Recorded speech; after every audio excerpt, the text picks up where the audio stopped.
No. Oh, hello. I didn't see you there. Welcome to the goddamn show.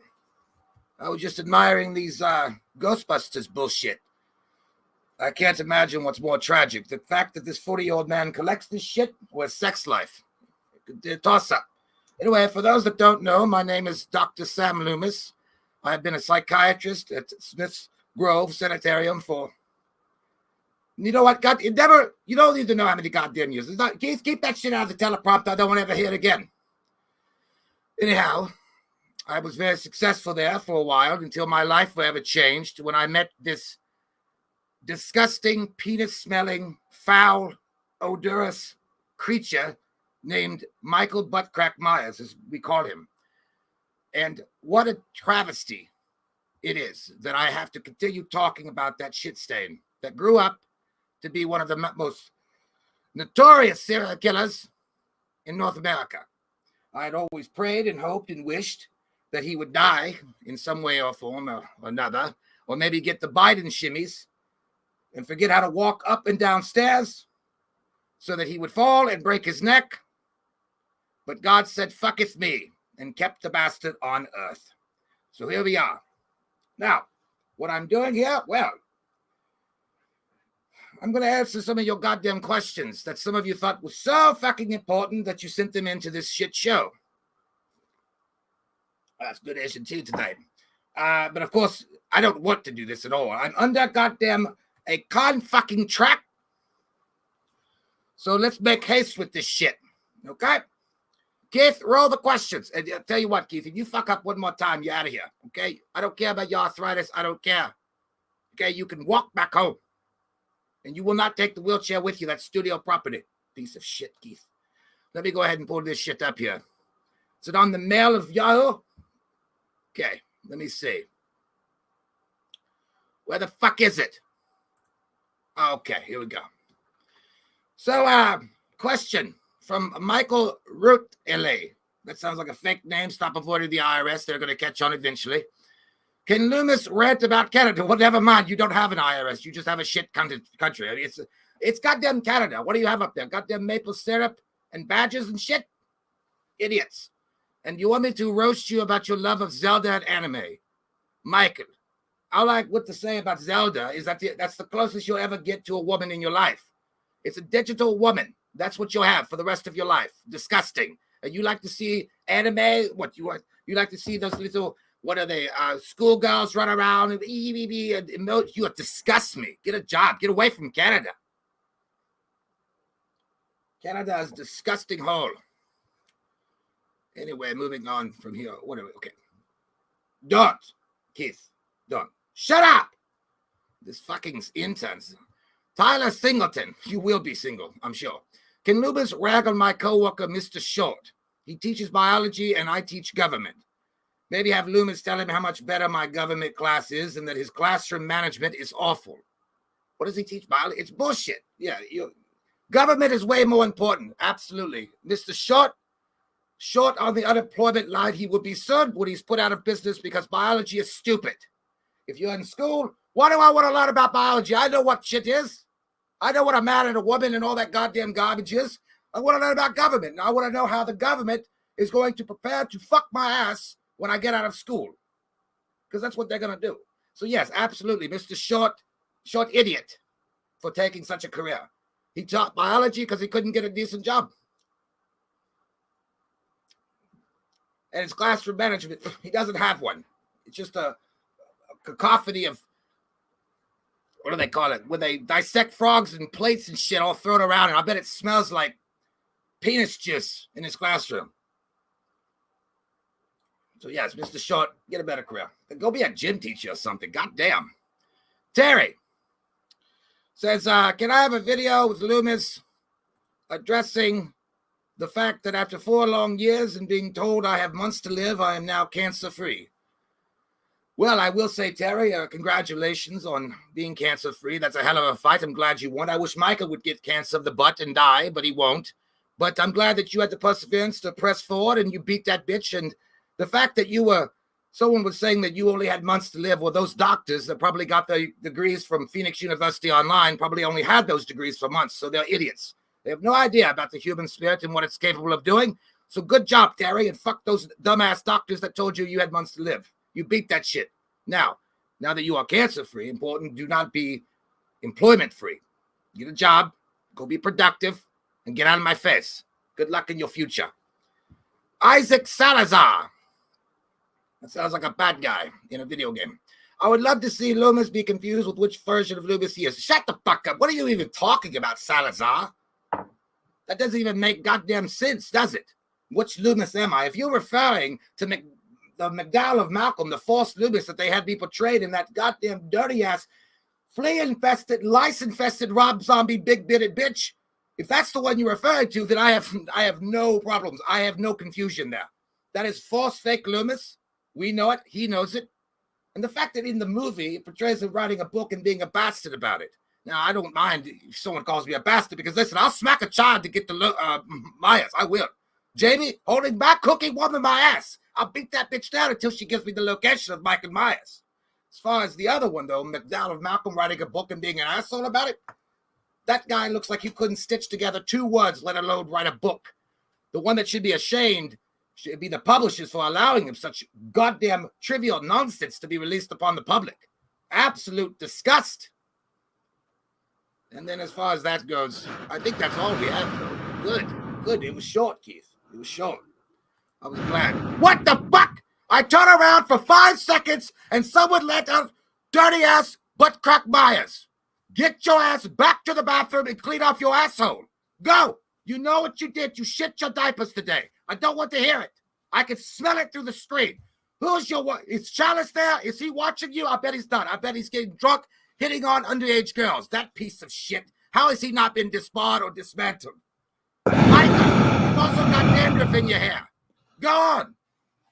Yes. Go on. Get. Now. You nasty fuck. Thank God. I swear to God, Dr. Chalice is the most incompetent fool I've ever met in my life. And I've met a few. Have you seen the assholes that worked at Haddonfield Sheriff's Department? I begged him every goddamn day that Michael was on the loose to Mike Tyson punch some dynamite up his asshole in an airplane flying over the Atlantic and explode his ass all over. And they said, no. The bleeding hot pussies of the powers that be said, no, we must rehabilitate. Well, rehabilitate your ass because he whipped it and strangled it and butchered titties all around Haddonfield. Disgusting. Anyway. Calm down a little bit here. Let's get into the comments. With the comments, right? Yes, right there. Keep going up here. Kyle, thank you. You have a mugshot. Is that your picture as a mugshot? You look like you're getting ready to sell drugs to middle schoolers. Come visit me in Canada, Jay. We need to. No, fuck that. I'm not coming up there. It's cold. It smells like feet. And everyone says a boot. There's no boots. Fuck it. I'm not going up there. You come down here. Get away from there. JK says, is Loomis aware that Scream clears the crow? What the hell are you talking about, JK? JK, idiot. I don't know what you even mean there with your Ric Flair. You look like you're getting ready to slide a wiener in your mouth. Stop talking so much. You're wasting oxygen with these stupid... What does that mean? Scream clears the crow. I don't even know what that is. Is that what... I don't... Is that what some goddamn TikTok shit? Chris Ford. Looking good, gentlemen. Looking real nice. Thank you so much. I don't know you. You have an impressive mustachio. I think we're good now. I think we're good now, Keith. Yeah, I think that's all. I don't even want to be here anymore, to be fair with you. I've served the end of my goddamn contract. I had to do this shit. If that motherfucking Myers comes back on here one more time, I'm going to lose it. I swear to God, I'm going to call the sanatorium and have Chalice. You know what I'm going to do? I'm going to make a phone call to the IRS and have them look at Chalice's goddamn tax returns. Okay? That motherfucker is dirty. He's worse than Hunter. There he is! That's it. Hunter Biden is nothing compared to Dr. Chalice's goddamn tax fraud shit. Look at that dirty, you pull that nasty creature out. I will wrap your throat with goddamn duct tape and your mouth will have a fucking giant-sized Don't you pee over there. I'm done, Keith. I'm done. You know what? You're fired, by the way, for this bullshit. I told you before I was going to go on to make sure the senator, well, he was locked up in his poop smell. Look at this asshole. Disgusting, nasty thing. This is like a game of duck hunt. I wish I had a gun, Michael, to blow your fucking head off the top of your head. That didn't even make sense. I don't care. I'm losing my mind. Keith, get off my set. Walk away now. And by the way, as you're going, walk by the cemetery and see your dead wife and ask her if she feels ashamed for the piece of shit that you become. Michael's so ugly. Fuck you, Keith. Yeah, cry. Shit. I need a new intern. Send your applications in. Michael, pull those britches up. What do you think you're doing? All right, I'm out of here now. Fuck it. Good. Good. You know, have you ever wondered what it would be like to stare into the face of death and abyss? And just something, you know, like if you ever stared at the picture of your ex-wife, if you find across a photo and you just feel like a whale of disgust inside, like someone just crunched your nuts. That's what it's like looking at him in the face. I can literally look at him and I can smell dry poop. I hate you, Michael. Michael. Die. Yes. Yes. Yes. Yes. Get out of my face. I'm done. Bye. Fuck you, kid.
Hi.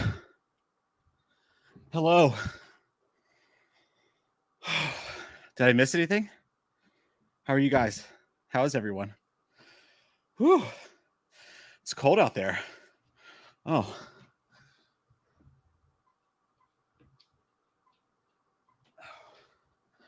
It smells like dry ass in here for some reason. Broken dreams. A little bit of maybe cracked blood.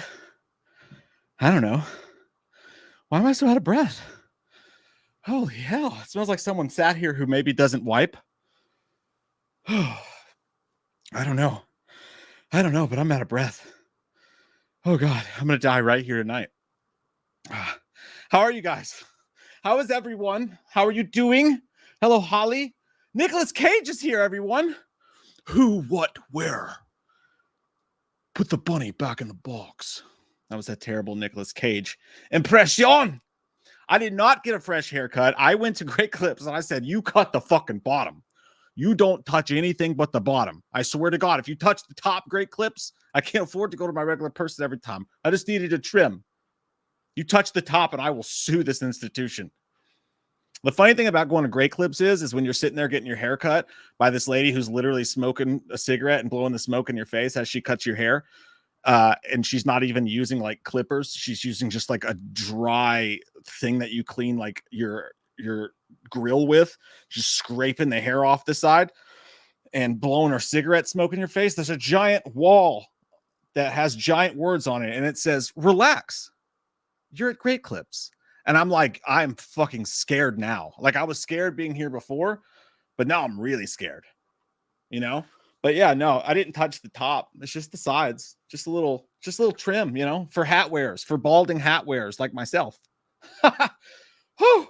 That's a good question, JK. Woo! That's a good question, JK. Halloween 6 or Nightmare 2? It's a tough question.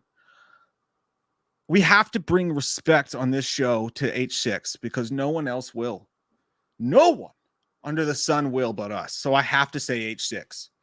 Is it a better movie? I don't know. Probably not. But for me, I'm keeping H6. It means too much to my little heart. You know what I mean? It means much too much to my little heart to give it. But I do love Nightmare 2. We both do. We're doing some shit like that tonight. We're bringing back the random movie generator and we're going to do some verses and it's going to be a good time. Also, I'm going to take my dick out. So hang out if you want to see that. If you don't, what did Adam Driver tell that guy? Fuck you. I don't know. Yeah. You don't want to see my dick. Fuck you. All right. Rosemary oil on my scalp. I don't think that's going to do it, pal.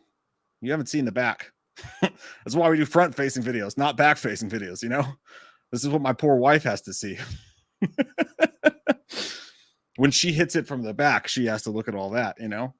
I don't recommend it, but she insists. She insists. So what are you gonna do? What are you gonna do? Child of the Corn, good man. Calling it. Thanksgiving will be on the level of greatness that we got in Halloween 2018 and XJ. Who you taking? Def Leppard or Jovi? I'll ask him when he comes back. If Loomis doesn't lock him out of his own home. Scream 2 or H6? Oh God, you can't do me like that, Jim. You can't fucking do me like that, mate.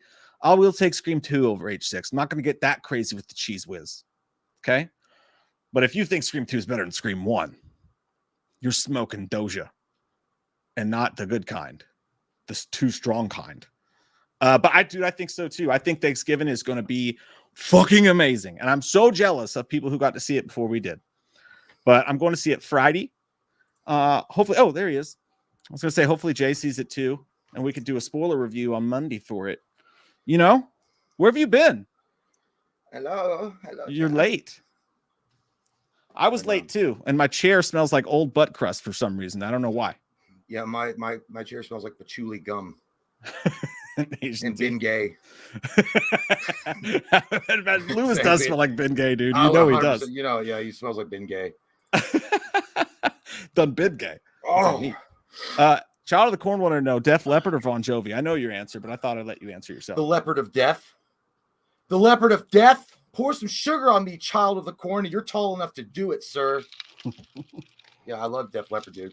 I think I got introduced to him by my dad, but it was like I bought like 98. I bought like the Vault with their greatest hits on them. I never bought like any individual albums, but it had their best hits. That's all you need when it comes to Def Leppard. I remember people talking trash on Hysteria, and I was like, that's a badass fucking song, you dopeheads. Is that the one that goes, Hysteria? Hysteria, when you're in it's like, yeah, it was like a ballad.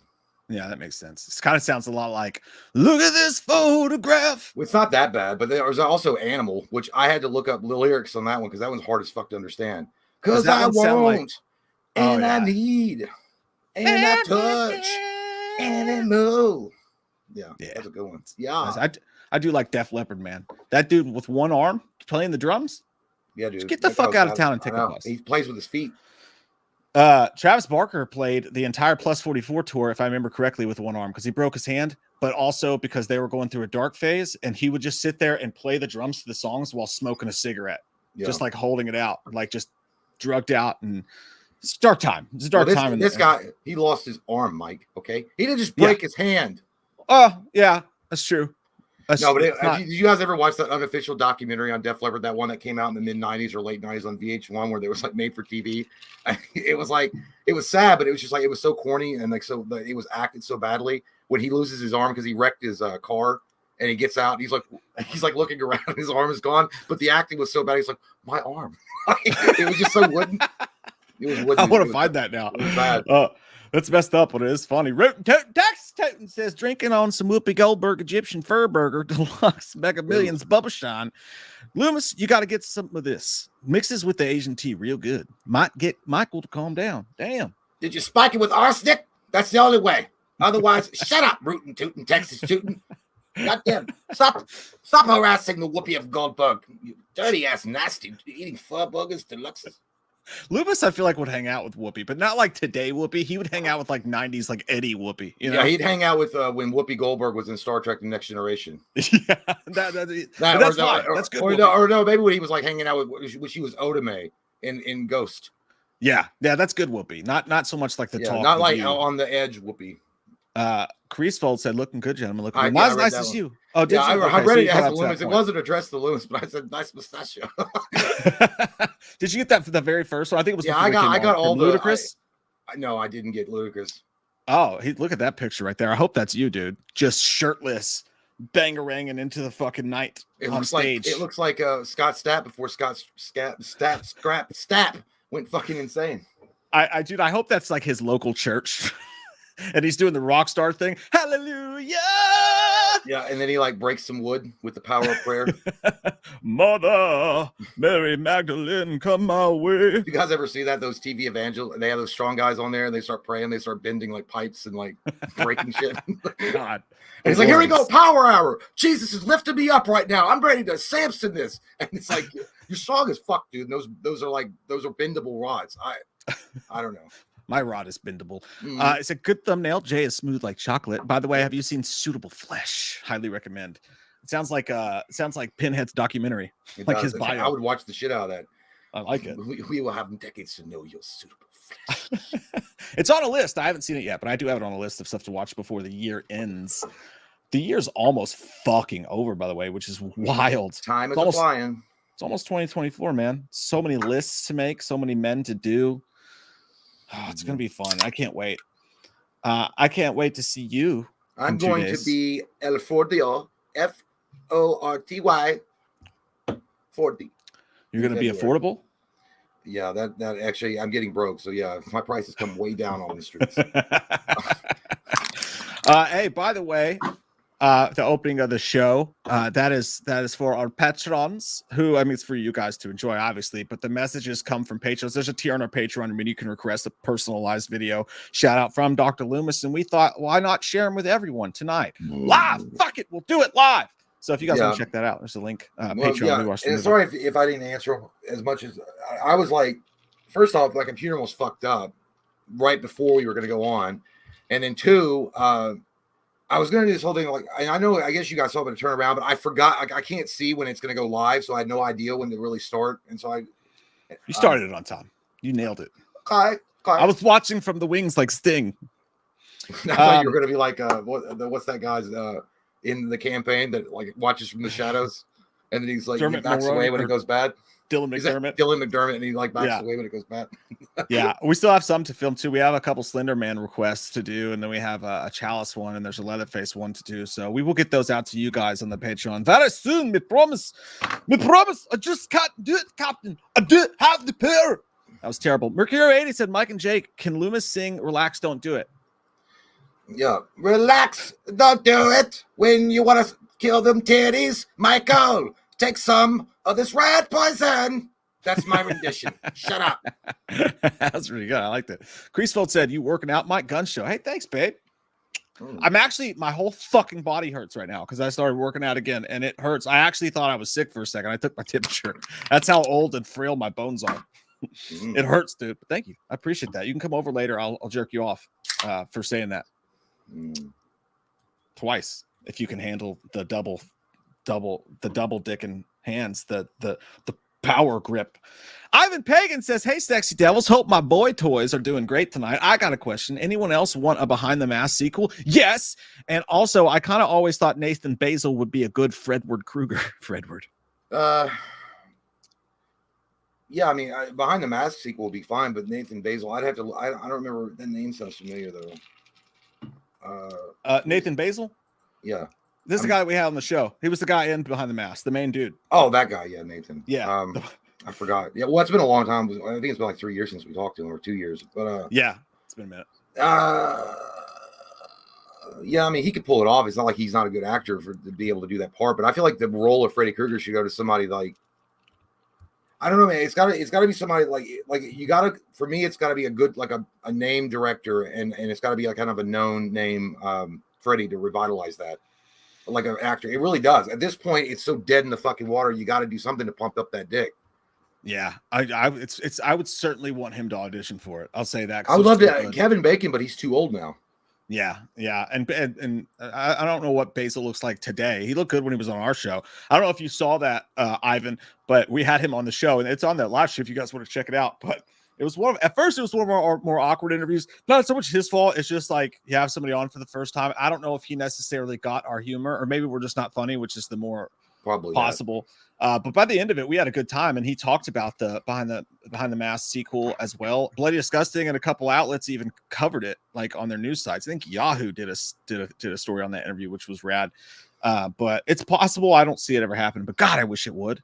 Mm-hmm. Psycho killer, touch my butt. Fucking your dad tonight. Kyle, It's a Wonderful Knife. Have you seen? Thoughts? What?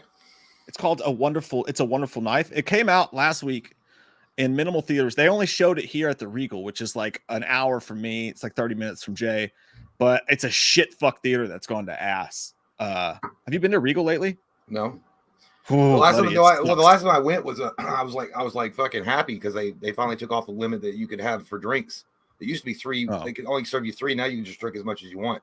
Yeah, they're like anything to get people in this shithole. Well, I mean, it looked fine when I was there. That I don't know. That was like a year ago. I don't know. I took MJ to see Smile. There's an early screening of Smile, and we went there, drove all the way there, and sitting there, and dude, like the movie was supposed to start, and like 20 minutes went by, and like 25 minutes went by, and then just like the screen just came up, and it was just like, sorry, we can't play the movie. Go get your refund out front. And they didn't even give you a refund. They gave you a little voucher for another ticket. I'm like, I never come here. And then like the theater's just run down. It looks terrible. But anyways, no, I did not see that one. It's like a slasher Scream-ish style. I don't think it's a musical. It's not a musical, I don't believe. But it's a Christmas slasher that's just It's a Wonderful Knife. Oh, it's a wonderful knife. Oh. Definitely gonna see it. Ace of Base is great. Ski Bank, the bump god. I just want to party with you with a name like that. I just do. Miss you, boys. I'm really happy I have a body pillow with Jay's face stapled on it to make love to. I mean, keep me company. Love you guys. Hey, man, that's okay. I enjoy it too when you nuzzle. Can you put me on the other side of it so that we're like double 69ing you? I have nipples, Greg. Can you milk me? Yeah. Like, what the fuck, Ski? I want to be fucked by your pillow. I want to be pillow fucked by you. Trey Film Edit. Hey, Trey. What's up? I'm not gonna try to like say your full name again. So fuck that. I'm just gonna call you Trey. It's Trey Filmed It. I'm a fucking. I know. I always want to say Trey Filmed It or some shit. Trey Filmed It. But yeah, Green Day's coming back, so I'm happy for you and I'm happy for your band. Doing a stadium tour. I can't afford to go. They're playing like all baseball stadiums and stuff like that, but I'm sure it's going to be great. I've missed you. We missed you. I just hit a half pipe. I just hit the half pipe at Killington. Quick question. If you had to choose Happy Death Day 1 or 2, love y'all. Well, that's a Mike question, my dude, because I haven't seen either one of them. You didn't see the first one? I haven't seen no those. Oh, man, goodness. You like time travel shit. You probably dig it. It's Groundhog Day. Yeah, it's not that I didn't want to watch it. It's just it never looked like super interesting to me, so I never really latched on to the idea of watching it. But it's always... I mean, it's one of those movies that have circled around on the periphery for me, and I'm like, yeah, I'll watch it, and then I'm like, yeah, forget it. I'll just watch fucking RoboCop 2 again. Yeah, that's how every night ends. It's like, again, I can't help myself. Dude, I swear to God, the amount of times that I've gone back and watched the same fucking movies over and over again when I know there's movies out there that I haven't seen or they're on my bucket list, they look interesting, is insane. Like, it's just so stupid. Like, the other night, I've seen the movie a million fucking times. I was going to watch I haven't even because I haven't seen that one the horror movie. Call Me Back. What's that one about the Ouija board thing where they fucking they Talk to me. Talk to me. Call me back. Call Me Back's the sequel. That's the sequel that goes straight to Walmart. Call Me Back's the sequel, but I was gonna watch it, then I was like, nah, and then I put in the Crow City of Angels. I respect that though. I really do. Yeah, I started watching Last Action Hero today. We're reviewing that on Friday. Last Action Hero is going to be reviewed on the channel as a Patreon request. We're doing Donnie Darko movie, dude. God damn, it's a good one. Yeah, doing Donnie Darko again, and then the third one we're doing Friday. Incantation. It's a movie. I don't know shit about that, but it's a horror movie. I saw that. Well, apparently it's pretty good. I think it's a Korean horror movie. I think it's Korean. I don't know if it's subtitled. I'm sure it is if it's a Korean horror movie, but it got a lot of really well received reviews. But it's on Netflix only because I thought it was on Prime. But there's an Incantation. I think it's an American version of the same movie that just came out. Like Aaron Eckhart in it. I think. I don't know. I didn't look up who was in it, but I mean, I was like, I don't want to watch that American trash. Give me some of that sweet Korean horror. sweet Korean barbecue and horror and chill. By the way, the truth is that, to be fair, the Koreans and Japanese make fucking far scarier movies than Hollywood does by fucking like a long shot. Dude, you can add Argentina to that fucking list. Dude, if you get a chance, I watched it. I fucking When Argentina? When Evil Lurks. It comes from Argentina. Fucked me up, dude. I recorded a commentary for it on the Patreon and literally I almost threw up. Like legit at the end of the movie, I was going, huh. Yeah, I don't like watching shit that's gross like that. I don't like doing that. Like, I won't watch. I flat refuse it. Like, I don't care if anybody like. I mean, I appreciate you guys supporting the channel, but if anybody's sitting like Cannibal Holocaust, I'm not watching that shit. I won't do it. I won't do it. Jay's staunch on the Cannibal Holocaust point, because they kill real animals. They kill fucking real animals and skin them. I've never seen it either. There was a thought actually I thought about tonight doing like, hey, what's the 5 like meanest movies you've ever seen? But when I did like some research on it, I saw it was all stuff like Cannibal Holocaust. It's like I haven't seen a lot of those movies. I know you haven't either, so I was like, well, there's no point. We're not giving the goods there because I don't want to watch it either. Well, I know there's no one. Isn't there one like was it called the Serbian film? The Serbian film, I've heard of that one. And there's another one was like called The Interview.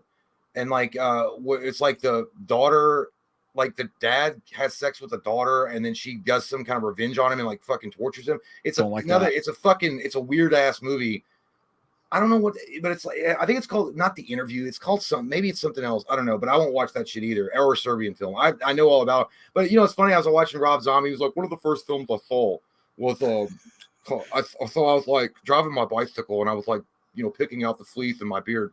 And I was a youngster and there was a theater showing Cannibal Holocaust. And, you know, it was like a junkie theater, right? It was in San Francisco and people were like doing drugs and fucking. And I'm just trying to watch this crazy movie on the screen, dude.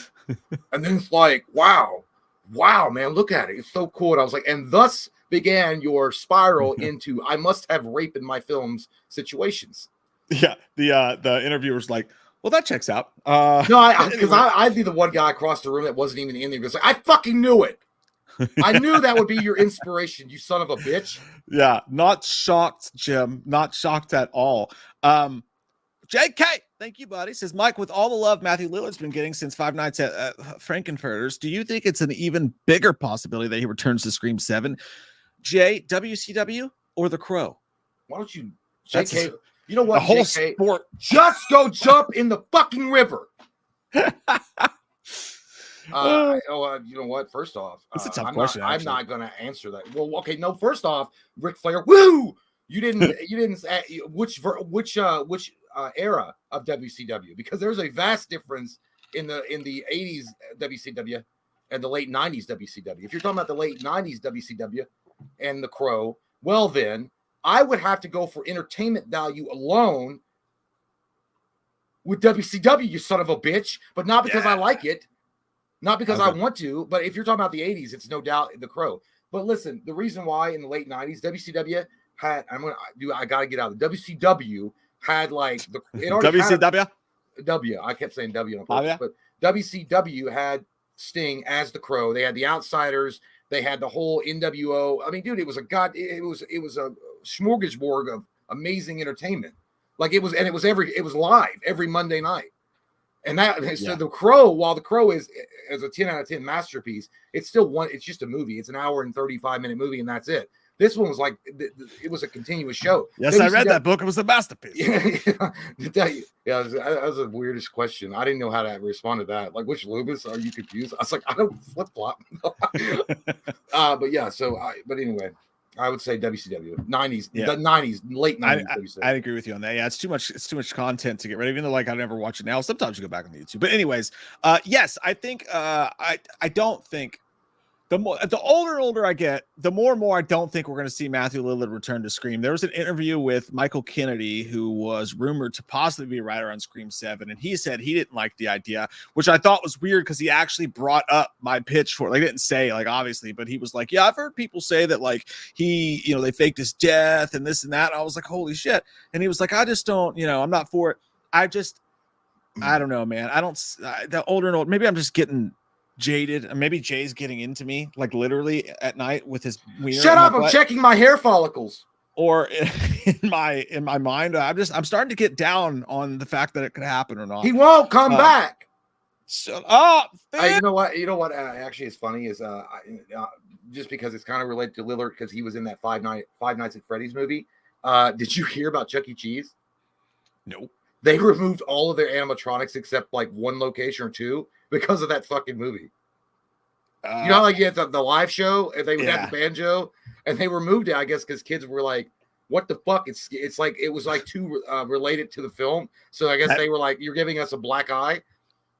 Honestly, that's a solid business move. Like, if I'm Chuck E. Cheese, listen, Chuck E. Cheese has survived. Like, they're like cockroaches, dude. They will survive even into the next like specifically their years. Pizza. Yeah, you know, Dave Portnoy gave that a fucking high score. Like, not a high score, but he gave it like he's like, listen, he goes, this isn't a terrible pizza. He goes, it's not a great pizza, but he goes, if you're going to fucking Chuck E. Cheese to hang out and play skee ball, it's the best you're going to get for, where you're at. So I was like, he was fair. I think he gave it like a 5.0 or 4.8 or something. Yeah. Well, I don't know. Like, that's the kind of place where it just depends on the day you go. You might get a good slice of pizza, but I'd say 7 out of 10 times you're going to get I think it's straight garbage. Cold. I think it's straight duty juice. I think it's like recycled pizza. I think there was somebody that, Shane Dawson, I think that's that was a big thing. Yeah, I think he showed that they literally recycle fucking pizza. Yeah, which is gross, but also doesn't bother me that bad. I'm like, I don't know. I mean, you're these days when you go in any establishment, you're really putting your health on the line. Yeah, pizza's pizza though, dude. I'm like that guy from Multiplicity, the one that got copied 4 times, and he's like, I got some pizza, Steve. Like, I don't give a shit, dude. He's like, we're gonna go eat some dolphins. No, hey, we're gonna go pet some dolphins. Yeah, we're gonna pet some dolphins. I got a wallet. I got it from that guy. Dude, God, that movie rocks so much, dude. Multiplicity is so fucking underrated. It's one of Michael Keaton's best. She touched my peppers, dude. I like when the fourth one was like, he was like shaving his tongue, and then the one that was like the cleanly guy, that the clean version of Michael Keaton, he was like, we take the blade out of it at night. I think it's cute. and then when his wife had sex with the stupid one, and he was like, she touched me puppy, Steve. She touched me puppy. That's such a fucked up moment in that movie, too. He came in from the rain, and he's like all like this, and she was like cleaning him off, and his dick was hard. She's like, oh my God, I get it. He's like, my peppy. My peppy. I'm going to try that, dude. I'm just going to walk up to my wife with a boner and be like, my peppy. You know, like you copy a copy from another copy. It's not as good as the original. Well, meet 4. Sorry, Steve. The leg's going to come off. That leg's going to come off. Speaking of pizza, you know what I made the other day, dude? Fucking badass. I recommend it. Get some French rolls from the grocery store. Put some pizza cheese or put some pizza sauce on that bitch. Put some pepperonis on there. Put a shit fuck ton of cheese. Take some olive oil and like melted butter and just like rub the crust with it. Put that bitch in the oven on the broiler so it broils the cheese. Fucking pizza grinder. Huge hit. Fucking amazing. Huge. No, try it. You lost me that I have to do work to make my own food. It was like the easiest though. It was really easy. It's like pizza rolls. The biggest amount of work I'll do is if it's a fucking like bagel bite that I got to put in the microwave. And then I just stand there like a goddamn zombie waiting for it to be done. Bagel bites are one of the few things that lost their luster. I know. I mean, pizza rolls pizza rolls are the better. Like, they're the superior. Oh shit, I'm freezing. Not on my side. Okay. Pizza rolls are the superior pizza snack bite thing that you can have, but bagel 1000%. bites are good. On just when you're like, I'm gonna pop in these bagel bites and watch The Witches. Yeah. I don't know. Like it feels like I don't know why. I feel like I'll eat bagel bites and watch The Witches. But by the way, pizza rolls are better. They're superior in the oven, 1000%. But it just takes too much fucking disagree. time. I You are disagree with crazy. that. The flaky crust. No, I don't like the flaky. It puts too much air between the crust and the cheese, and it feels false when I put it in my mouth. That is true. Yeah, but you put it in the microwave, it's just this like gooey fucking contraption. But the problem is, it's so good. The microwave, it can sometimes heat it inconsistently because you'll get that middle part where it's all cold and shit. You got a good point. One time I was so drunk, dude. I was at a field party and we were all hungry. And this dude's like, dude, I don't know. My mom doesn't have anything. And we're like, find something, dude. We're hungry. And he goes to the house and he gets a big like 40 pack of Tostitos fucking pizza rolls. But they were frozen and we're not allowed in the house. So like we took them and we put them on sticks and we put them over the fire and burnt them and tried to cook them that way. Dude, you ate them and it was like fucking hot. And then the inside was like rock cold. And we're like, it's pretty good. Dude, I don't know if it was a pizza roll or there was something I made. I don't know what it was, but maybe it was an Eggo. I don't know, but I remember getting it and I warmed it up and I didn't do a good enough job. And the middle was cold. Like everything else on the outside was nice and crispy toasties. And I got to the middle and I put it in my mouth. It was just this fucking ice flavored shit in my mouth. I literally almost blew chunks, dude. Because I was hungover and I wanted something to eat. I like it almost turned me away from it forever because I was stupid.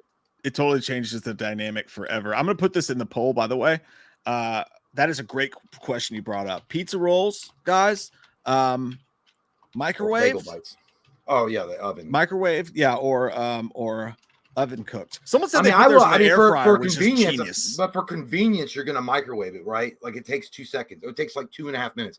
But the oven, there's something about the oven you feel a little bit more fancy when you eat it. And it feels like it's a little bit more healthier, even though it's not. It just feels like it is. Maybe because it's the air in between. It feels a little bit lighter. Michael Parton's been hanging out on the screen for forever. Michael. Michael. If a movie was called Big Thick Cocks, I'm there day one. Hell yeah, man. Hell yeah, man. March on. Fuck yeah, dude. Fucking Thursday night. Big Thick Cocks. Oh, Michael, I'm sure there's like a million of those movies called Big Thick Cocks that are all over Pornhub. I mean, it's not like you have to look for them. But if you're talking about a mainstream movie, if you're talking about like a mainstream movie called Big Thick Cocks, and it was like a play on words, and it was like about a couple of like chickens, like roosters. It was called Big Thick Cocks. Dude, that would be roosters. I would or whatever. That would be the funniest play on words. Like, what if it was a Disney animated movie? It was called Big Thick Cock. And it was about like an animated like struggle of like there was like a young chicken who was a young cock and he wanted to become the big cock and he had to take on the bully cock. And so as he got more power and his cock became bigger, he finally took down the bully cock and became the big thick cock of the cock pen. Poppycock. I like it. That would be the poppycock guy would be like the Obi-Wan Kenobi in the animated movie. His name would be Poppycock. He would like he would be like Miyagi. Every other word in that movie would just have kids fucking dying laughing. I would just love to be in that theater when that trailer. I would just love to watch the protest that would happen. I think that would be funny as fuck. But you guys got something against chickens? Ivan Pagan, thanks, buddy. He says, guys, I need you on board to watch some Italiano classics. Italiano. Classics. You needed to get some giallos in your Buddha systems. Yeah, Jay and I are not fans of the Italiano films. We've watched a few. They're on the channel. Goddamn Italian films. Hey, calm down. Ain't nothing wrong with the Italians. Don't cry. Ain't nothing wrong with the Italians. Dude, that was one of the best scenes in that movie. Once Upon a Time in Hollywood, when he gets mad as fuck and he's gonna be a goddamn Italian films, and then poor Brad Pitt's like, he's like, that calm down, don't let the Mexicans see you cry. He said, don't cry in front of the Mexicans. Don't cry in front of the Mexicans. Anyway, we've had a couple of Italian reviews on the channel. I know that like, obviously, they're artsy fartsy, and I get it. I understand the appeal for some people. I can't get into it, man. I don't know what it is. I've tried, and I don't want to like them, but I mean, I just don't know what it is. The only Italian films that I really enjoy is The Good, the Bad, and the Ugly, the spaghetti westerns with Clint Eastwood. Yeah, those are fucking awesome. Yeah, or obviously, but like I I just don't. That's one of the few things I like. Next time I recommend you buy American. I like my slashers American, and that's not like a xenophobic thing or what a anything like bigot. that. No, I'm just like the way that they do them, where they're all artsy fartsy, but also really gross. I've never been an Italian slasher dude. I just can't do it, Jim. I like y'all's pizza. Keep y'all's horror movies to yourself. Yeah. Yeah. No, yeah, it is. But I don't know. Yeah, but like, what's that one movie? Suspiria. Is that the Italiano? Like everybody loves Suspiria. I never really got it. I watched that movie and I don't fucking understand why. And maybe people are like, God damn, Jay, you are such a sacrilegious bitch. Fuck you. You shouldn't be on a horror channel. But I just don't get it. I get it's God, look, I took acid and I made a film. Wow, look at my art. And I get that it could be, there are horrific, there are horror parts of it. I just think it's boring. I don't know what it is. I was like, I don't give a fuck what's going on. You and I are rare in that. Most horror fans do love them, but just Jay and I just can't really get into them that much. But we did see City of the Living Dead, which was good. Like, don't get me wrong, it was good. Like, we were impressed. But when that dude's like throwing up like fucking raw chicken breast and shit, I was like, this is just, I don't know. Like, for me, it's just like all the things that I know are good about slasher horror, but also that I don't like about them. But it was entertaining. That was cool. I'd like to see an American remake of it. As fucked up as that sounds. Maybe we need to watch the new Italiano horror movies. Maybe the newer ones are better than, because I mean the classic ones are just hitting it for me. I don't know. Yeah. We just need to get learned on it, I guess. Brandon Ferguson, what's up, guys? Watched When Evil Works last night. When Evil Works, girlfriend, with Mike's commentary, and woo-wee, was it a great movie, dude? Fucked me up. Like, at some point, I do want to get you to watch it, dude, because it was the scariest movie I've seen all goddamn year. If it's got some gross shit in, I'm not watching it. It wasn't like, I could say with it's not really a spoiler. I can say what it was that made me sick. I think it was a me specific thing. Like, it's not like fucking Cannibal Holocaust or anything like that. But this person starts to throw up, like they ate someone and they start to throw up their hair, and like he's like and like the old lady's hair is coming out of his mouth and her necklace is coming out and it falls on the floor, and there's all this goopy goop and like white fluid and like pus and shit coming out of his mouth. And something about like the traumatic experience I had just watching that movie, watching it, I was literally like I almost fucking considered grabbing a trash can. And I've never had that happen to me during a movie before, ever. Motherfucker's got parvo. That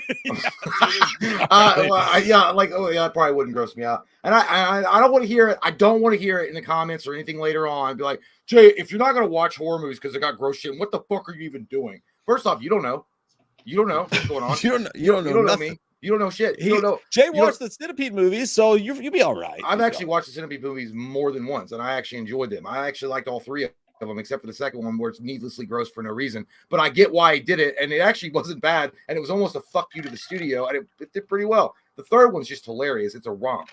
Like, it literally is like it's a satirical type of movie. You haven't even watched the third one yet. No, I haven't watched the second one, dude, because once you told me they squish a baby's head with the fucking pedal of the car, that's one scene. No. That's disgusting. But other than that, it's done pretty well. But the third one's just fucking, because Dieter Laser is the main guy in the third one. You got to watch it just for him. I will cut you a this. Dude, it's so gross. So he's like, have one of these. And he's like, he gives this guy a dry thing. And he eats it. He's like, ooh, it's good. He goes, it's dry clitoris. It's supposed to make you more manly when you eat it. I'm not kidding, dude. He literally has a jar of dry clitorises. From like some fake. It's fake, yeah. But he's like, we all know that. He's like, it's dry clitoris. It gives you powers. I don't. That's too much of a plot hole for me, because we all know clitoris don't exist. They're not. They don't. Yeah, they don't give power. Might as well make a movie about the female orgasm. I mean, they might also give. Yeah, the only power it's going to give you is like, how long am I supposed to put this roast beef in the oven for? Yeah. I have roast beef. Meatloaf, I guess. I don't know. Searched for the clitoris longer than Nicolas Cage searched for the Constitution of America. Constitution. There's a map on the back. I'm great at getting women off, and dudes too. I just say that to self-depreciate. I know where the clitoris is. It's in a guy's butt. You have to have the genius level IQ of Doc Brown and how to fucking channel 1.21 gigawatts into the flux capacitor on a stormy night. Yeah, I didn't go to college. It just doesn't matter. I did, and I owe money. Yeah, forgive me, Biden. Forgive me. Free me, Mr. Clumps. One time I ate a microwave piece slice of cheese in a bowl and ate cheese slice by myself. Man, I ain't have a pot to piece in. Then get a job, you son of a bitch. You dirty fucking Save-A-Lot goddamn parking lot dumpster fire. Holy shit, dude. Coming up here and telling everybody you ain't got a pasta pit, but you got an internet access, don't you? Fucking lying piece of shit. Man, I have a pot to piece in. What are you, fucking Oliver Twist? Shut up. Hey, put some shredded cheese on some $2 Tostitos. You'll be fine. Thunderstorm 99 said it's been a week in the hospital. Ooh. Some drunk doctor was trying to sleep with my patients. Hey. My psychiatrist kept saying, God damn you, Nick. Joking aside, I'm doing better. Hey, man, glad cool, you're out. man. I'm glad. Yeah.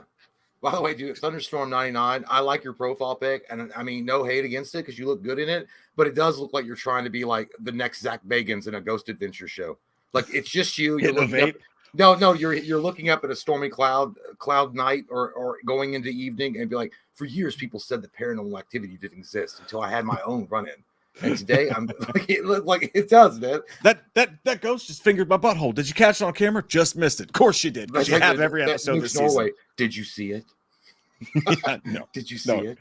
Hey, we're glad you're feeling better, man. That sucks. I have not had to ever spend that much time in a hospital before. Knock on my dick. But like I thought about that before because that's just rough, dude. Time's got to move almost as slow as it does in jail. I have been there.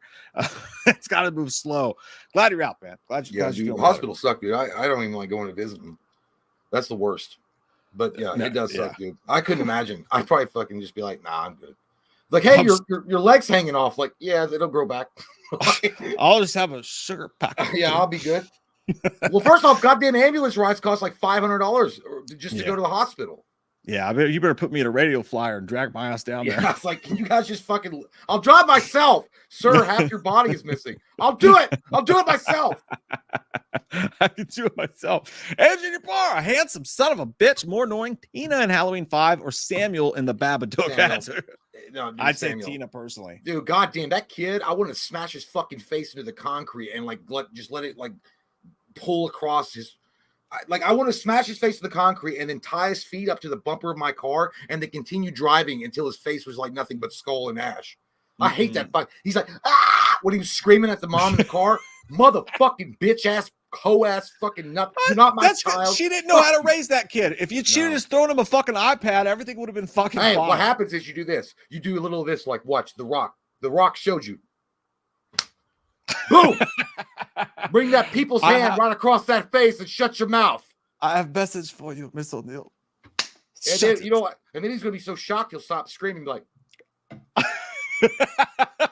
yeah. Dude, listen, I got a hand across the face when I was acting like a little bastard before when I was young like that. Mom fucking smacked me right across my goddamn face because I was being a bitch.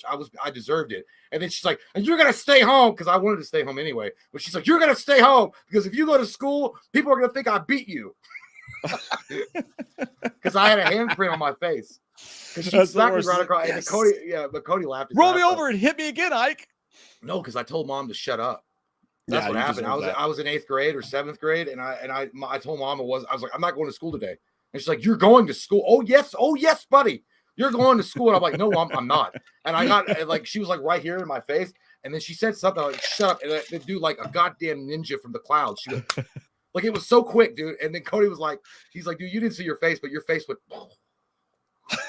It was like slow motion. And there was a big handprint right here. And Mom was like, now you stay home because they'll think I beat you at school. Dude, I wish I could have seen Cody's face when that happened because I know he went. But when Mom left, I did that like you know, like in the tears and then when she left, I was like, yes. Because I got to stay home.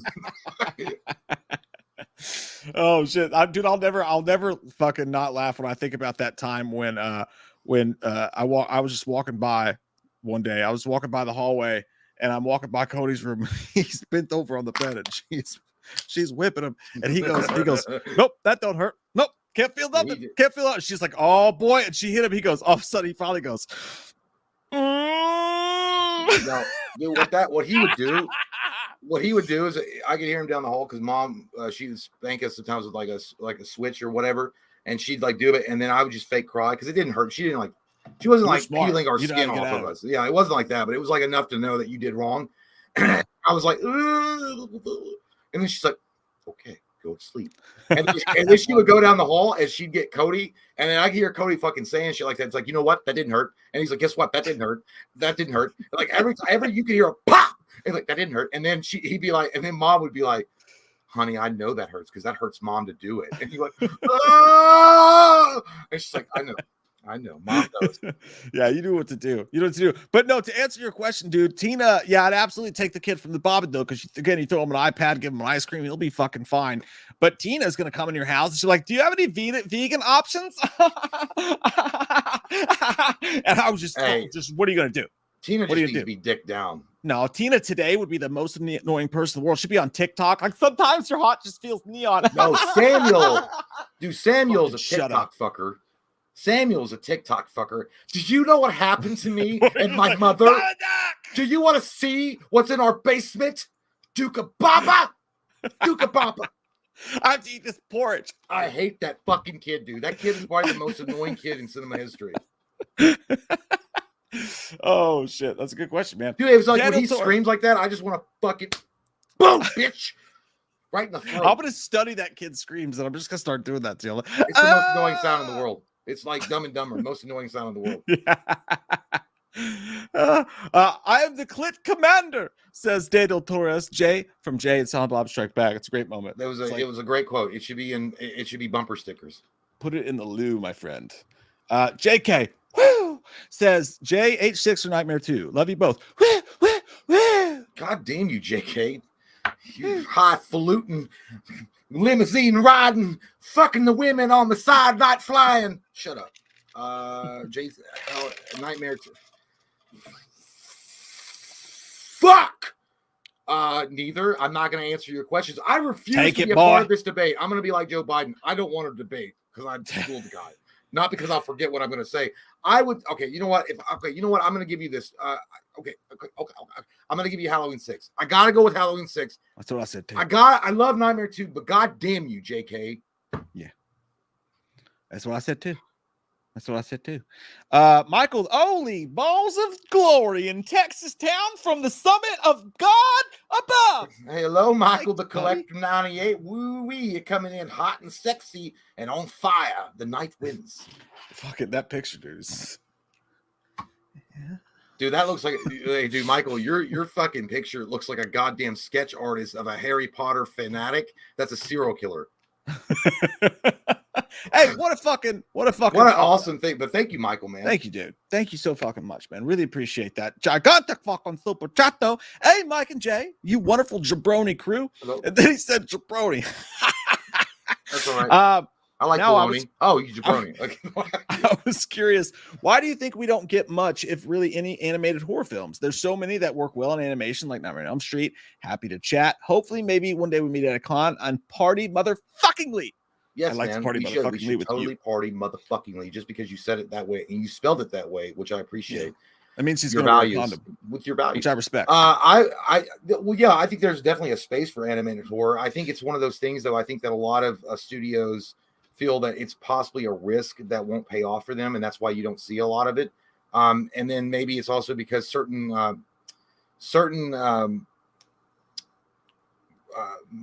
horror movie properties like A Nightmare on Elm Street or Friday the 13th feel like it's less than if they're animated rather than go to the movie theater. Like it's a step down, which is not true at all. I think some of the best shows, like I think that DC is the king of animated films, 100%, and they have told some of the best stories ever in their animated film ways. But yeah, I 100 I think, and you mentioned a few. I think I would love to see Hellraiser animated series where it explored the different people that have opened the box throughout the centuries and their punishments as a result of what they did. And I feel like if you did it in the same style of like Spawn on HBO, that would be a massive fucking hit, dude. I feel like one of the best, and it wasn't really horror, but it was, Spawn did it right in the 90s, dude. Because you had like serious subject material and stuff that was going on, cussing and all that stuff, a very adult-oriented show. And they handled it with great care, and it was very loyal to the subject material, and they did a great job, dude. They also cast Keith David as the voice of Al Simmons, who was phenomenal. But yeah, you're absolutely right. I think that the reason why it doesn't happen very often is because everyone's focused on that big giant cock in the sky, which at this point is they feel like if they do a live action up to film, the cock in the sky. It's going to make more money. And to be fair, it probably will. But I feel like you can get so much more out of animated because it's cheaper than having to hire all these actors to do a bunch of shit and special effects. And you can tell more stories, and you can tell more effective stories too. But that's my opinion. No, you're absolutely right, dude. And it's a really good fucking point, man. Because I don't really know a good reason why, Michael. Because like Jay said, it's cheaper, and you could do anything with the gore. You could do all of that stuff. I just think that I guess maybe horror is so. The only thing I could think is that horror is doing so well right now. It's like pretty much the number one genre. I mean, it's right up there with superhero movies, as they've been fatigued a little bit. It's like the only successful genre out there, it feels like right now. And maybe they're thinking any horror IP they want to protect and really put out this. Like if they put out, like maybe they think if they put out an animated thing, it will sully it or whatever. But you remember, Jay, when I reacted to an animated Halloween pitch that awesome. involved Michael escaping from Smith's Grove. I love that shit. It was so fucking good. And it was so fucking cool. We said, why not do an animated thing? Like at least Freddy's specifically, just it's built for that. Like it's so built for Freddy. Can a cartoon scare you though? That's my question. I can't think of a single cartoon or animated thing that's ever scared me. So I wonder if anyone. Well, those properties aren't going to scare you, even if they're if they're on the big screen, because everyone's going to be wanting to see. Though. Well, this you could it animate it. I'm sure there's animated horror shorts out there that are probably weird and kind of freaky.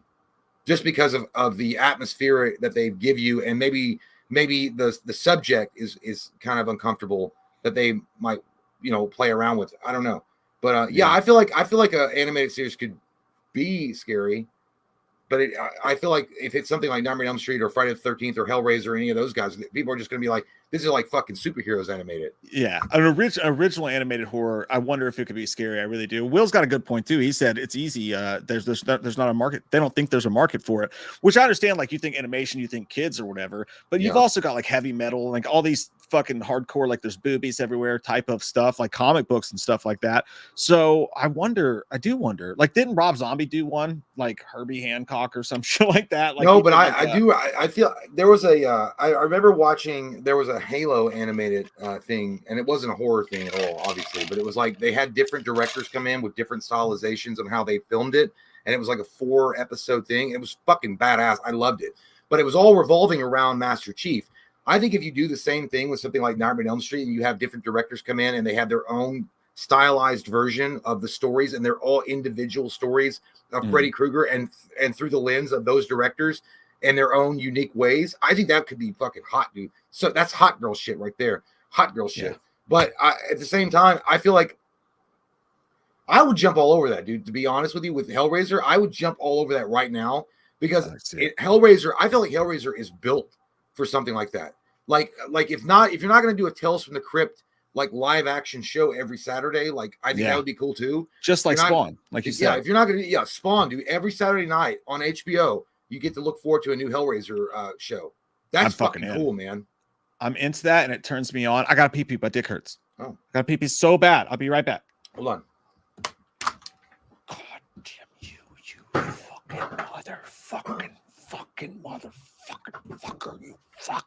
fucking fucker, you fuck dick shit fucker. You know, as when I was doing that stuff, I did not drink Asian tea as much as I thought. I was like, this cup is still full. Yeah.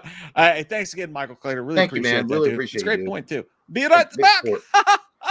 Big support. I feel like a Twitch asshole. Big support. Thank you. What the fuck, dude? I don't know where I'm at.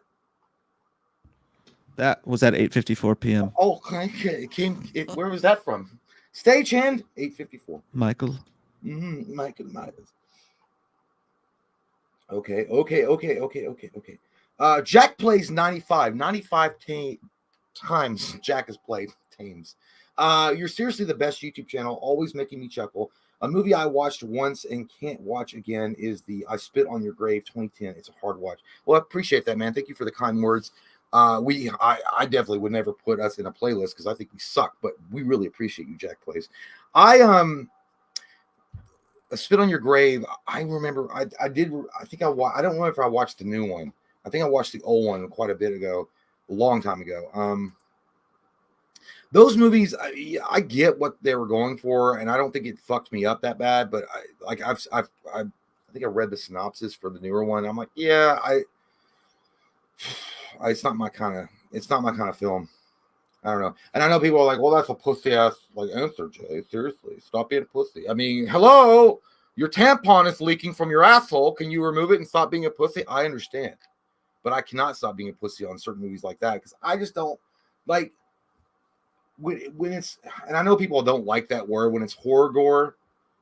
You know, gore is fine and it works and it's an effective storytelling tool. But when it's just used for shock value, I don't really like that shit. I think it's lazy and kind of nasty, to be fair with you. I think I don't want to watch that shit. I don't want to put myself through that. So I refuse to watch shit like that, or I try to avoid it. I mean, sometimes it just happens. I mean, you know, if you're watching a movie you didn't expect it, and fucking suddenly someone's face is melted off and their dick is like, you know, you watch their dick get pulled apart or some weird shit like that. And you're like, oh, and they think that's art. But yeah. And then someone's gonna say like Terrifier. I like the first Terrifier because I thought the character itself as Art the Clown was unique and different. The gore aspects to it, I feel like it served a purpose. I feel like it did serve a purpose in a way to show how demented and psychotic and disgusting and inhuman this creature that Art was.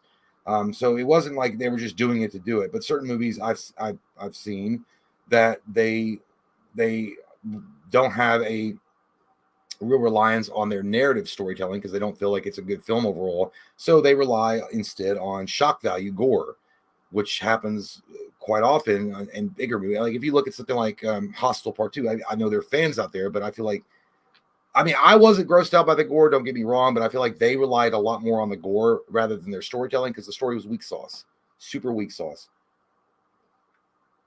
But that's just me opinion, though. I mean, you can have different opinion, no? Okay, good. How? Holy shit, I'm caught up. Julian Black says, what will all this desensitization do to us? I know. I guess that's another thing too. Yeah, I mean, 100%. I think that based on, you know, the video games that we've all played or the movies that we watch or just the fucking news nowadays, I feel like a lot of people are just desensitized to certain things. But I'm personally, there are certain things that I just watch and I'm like, yeah, that's fucking, I'm good. I don't really like that shit. But Kyle says I like Terrifier too. Yeah, I mean, like some people did. I just didn't like I feel like I liked it up to a point, and then when they got into the religious aspects to it, and then they brought the chick back and she's like an angel being. I understand what they were going for, and I gotta say that music when she's in her room like stitching her costume up or whatever, I love that music, that 80s sound. It reminded me of something that would be in like Nightmare on Elm Street. I thought it was cool as fuck, but I just didn't like that whole the second part of the movie that much. But I liked the first part. I thought the first part was really well done.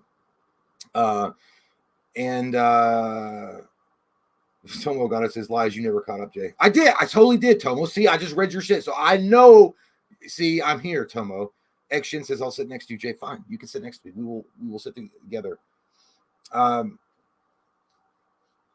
JK says I think Jay's playing RoboCop at the moment. I'm almost finished with my third fucking playthrough. I know what a fucking loser geek I am. I love, dude. I swear to God, dude, it's one of my favorite games of all time. I don't know. I know. I get it. Like Spider-Man 2, Baldur's Gate 3, Starfield, no. But Fallout, all those games. But dude, RoboCop, if there's something about RoboCop that they knocked it out of the park. The game, the atmosphere, the cheesiness, the clumsiness in a way of the game, all of it, it's just so cool. And the fact that you get to walk around being RoboCop, I love it, dude. I love that shit so much. Tomo Gato says your third RoboCop. Yes, I've sucked on it 3 times. Jay, Aliens and True Lies and the Abyss is finally getting a 4K release in March 2024. That's cool. I gotta. Didn't someone? I don't know. I've got a PS5. Is PS5 4K? I gotta check and see my. I gotta check and see if my TV is 4K because I got a PS5. If that's the case, then I'll buy the Aliens. True Lies is great too, but Earth to Ellie says I'm late joining. What did I miss? LOL. Are we doing Michael's death scenes tonight? No, not tonight. I don't think we're doing Michael's death scenes tonight. We're gonna get to them though, but at some point. But we won't do them tonight. Tim Logano says, "Oh yeah, Jay, don't forget Black Friday sales on video games." Yeah. I wonder. I don't know if I want anything though. To be fair, I don't think there's anything else coming out that I really give a shit about. I did pre-order something, and you know what? And I'm gonna probably get a refund for it. I'm probably gonna get a refund for it. The Walking Dead Destinies. And I watched the trailers, and I was instantly suckered in by the idea that like you could change what happens in The Walking Dead in the video game. So like the choices that Rick Grimes made, you can do the opposite and do things differently. But I think someone said actually the only difference is that Shane, the wife fucker that he is, could survive and kill Rick and then take over the group. That's the only difference in the game. And I was like, that's the case. Fuck that shit. I should have waited, dude. But I thought it was going to be one of those branching story arcs where I could be like, oh, I'll let Shane live because I'll forgive him and see what happens. But he's going to go away from our. But apparently, it's not that deep of a decision tree. Yeah, fuck. I like that. I like the way you said that, Shane, the wife fucker, because that's how I could never get into that character. You fucked your best. I love John Bernthal, and yeah, but he's disgusting human being as far as like in the show. He's an absolute asshat. But yeah, and the fact that he didn't even feel guilty about what he fucking did, instead he just wanted to kill Rick and then take his place, and he was pissed off that Rick had survived. Like, dude, fuck you. That's my Kool-Aid, bitch. You drank too much. You don't do that. I don't care what the situation is. Dude, would have been a cool guy? What if you'd been a best friend? First off, he would have fucking told him right off the bat. He's like, listen, I've been like laying my salami in your wife for like several months because I thought you were dead. I'm sorry. And then that'd be up to Rick to be like, I forgive you or not. And if he didn't forgive you, or even if he did, then make your fucking way to another group. Leave the goddamn group and go get your own group. Because now at this point, you really can't be around the group anymore because the woman that you've been, laying the train track to is going to look over and see you every day. Yeah, you don't do that. Yeah, if your best friend dies, unfortunately, I don't care. Like, you be there for her, you protect her, you watch over her, but don't you like ever a friend. pull your dick out. Yeah, dude, like that's disgusting. Like, that is like a fucking like such a. But you know what? It's not just his fault because it takes two to tango. So the fact that Rick forgave her and she had a kid, and then she was like, "Oh, I'll just fuck his best friend." What the fuck you talking about, Miss Sally? You Bart Simpson fuck. Hey, you don't say that. You don't say that. No, like you can be mad at Shane 100%. You should, but the fact that his wife was like willing to do it, what's that say about her? It's true. No, they're both. And then they're like, "Oh well, I was going through a tragedy in my child, and he was a best friend, and I'd had dinner with him, and so that like you all of a sudden wanted to stroke his cock." No, that doesn't make any sense. Unforgivable. And then he was like, "I've always loved her." But here's the thing. You know what I would think if I were Rick? How do I know that you didn't always have feelings for him? If you were so willing to jump on his cock, pull out your cock, put on a sock, but fuck the cock. If you were so willing to do all that while you thought I was dead, only a few months, how do I know that you weren't always like fucking like fawning after him? Yep. Yeah, it's been in her mind. She's been thinking it the whole time. I agree. I know that you guys are bitching about Walking Dead season 1. How old is that show? Like old, I know. That's why I couldn't finish it, man. I was like, I'm checked out on this character. Fuck that guy. I powered through because Shane does get his in the end. He gets his in the end. But it's all you know what's worse though? He tried to be daddy to Carl. Oh God, yeah. I mean, that's even worse. Jesus, yeah. There's no forgiveness. No forgiveness. I mean, even though Carl seen him as an uncle or something, but then he tried to be daddy when Rick was like thought to be dead. Worst thing you can do to a human being is have sex with their wife after they die. You got it. Well, dude, you know what? Is Shane the biggest piece of shit not in cinema history, but is he one of the biggest pieces of shit? Or is that fucking goddamn no good, comb your hair, fucking what's his name from H2O? Josh Hartnett in Pearl Harbor for what he did to Ben Affleck. Or you also got to look at that movie Brothers with Jake Gyllenhaal. Yeah, but she didn't do that. Tobey Maguire was fucked up. He just imagined shit. Like that didn't happen though. It didn't happen. Is that what happened? I forgot. Yeah, he didn't. No, he thought that it happened. I think at one point it was close to happening. But you know what? Jake Gyllenhaal, being a good goddamn brother, was like, "Nah, you're hurt. You're fucking feeling away. I'm not into that." But Tobey Maguire was seeing it because his daughter, remember, his daughter was like, "I wish you died, and I wish that." Whatever his name, Jake Gyllenhaal, was my dad. And I'm like, oh, fuck, dude. You piece of shit, daughter. You're going to military school. But but remember in Pearl Harbor, Josh Hartnett fucked over his best friend. And not only fucked over his best friend when he thought he was dead, He got her pregnant. And then when he was dying, Josh Hartnett was like, and then Ben Affleck's like, "You're going to be a father." He's like, "No, you will." I was like, "Now I got to raise your bastard kid that's not even mine because you put that shit on me." Yeah. Ricky Bobby. Well, so Holly said they almost did, but stopped themselves in Brothers. I do remember that. Like, still, like, but just the thought that you wanted to is almost just as bad. Well, like, I don't know who pulled out first. I don't know if it was Jake Gyllenhaal or Natalie Portman. I think it was Jake Gyllenhaal that stopped it. I think he was I can't do it. You know what I loathe more than almost anything is that people in real life do that shit too. Like they'll start to like make out with their friend's girlfriend or something, or the girlfriend will start to make out with their boyfriend's best friend or whatever. And then they'll start to do it and they'll be like, you know what? I can't do this. It's like, so you wanted a taste. You already did it though. You got a taste. And now you're like, oh, I'm gonna have the moral high ground, Anakin. No, you're just as fucking bad. Like you wanted to, you touch the tip and it's over. You're out. Throw the fucking towel. You're just as bad. Dude. If my girl told me that, I made out with him for like 2 seconds, and I was like, your lips still touched his fucking lips. Mm-hmm. So guess what's gonna happen? A divorce paper to you. That's exactly how you say it too. A divorce paper to you. Sign it. That's what's gonna be the next thing to touch your body, but it's gonna be your fingertips when you sign it, bitch. My bick, not my dick. Now it's the bit that Hello, you sign the papers with. Goodbye, ho. Nothing that I can't, you can't hold me. Can't be wrong, can't be right. Rocking and rolling all week long. These days are ours. I gotta go pee. I'll be back. All right, see you soon. See you so soon. When Jay gets back, we're gonna hop in side of each other, and you're finally gonna see it happen. We're gonna do it naked on the dance floor. No, when Jay gets back, we'll jump into some random movie generator goodness. That is, if you guys weren't here a couple streams ago, we threw it up at the end, and it's this random movie generator site where you can put in a genre and in the years, and it just pulls up random movies. So we're going to pick betwixt, and then we'll let you guys vote on the ones we can't decide on. That's going to be a good time. So don't go anywhere, you pieces of shit. Stay here on this lazy boy and watch this show with us. I do want to say really I'm gay, but no, what I meant to say was really appreciate you guys so fucking much. It's so cool to do this, to come on and talk movies, and like we have a topic tonight, we'll just didn't have a topic tonight. They fuck you in the drive-thru, and you guys still show up here and hang out with us, and it just makes our night. We're so fucking lucky to do what we do and to do it with you, with not wearing shoes. Have you guys ever had sex in a bed wearing shoes? Something about Jay tells me that he has. I haven't. I wouldn't do that. Not in a bed. I've worn shoes before and having sex, stand-up sex, or like sex in like a closet, or like, church, or like something like that. Like when you're not supposed to be doing it, sure, but not in a bed. You don't wear your shoes in a bed. Socks during whoopee.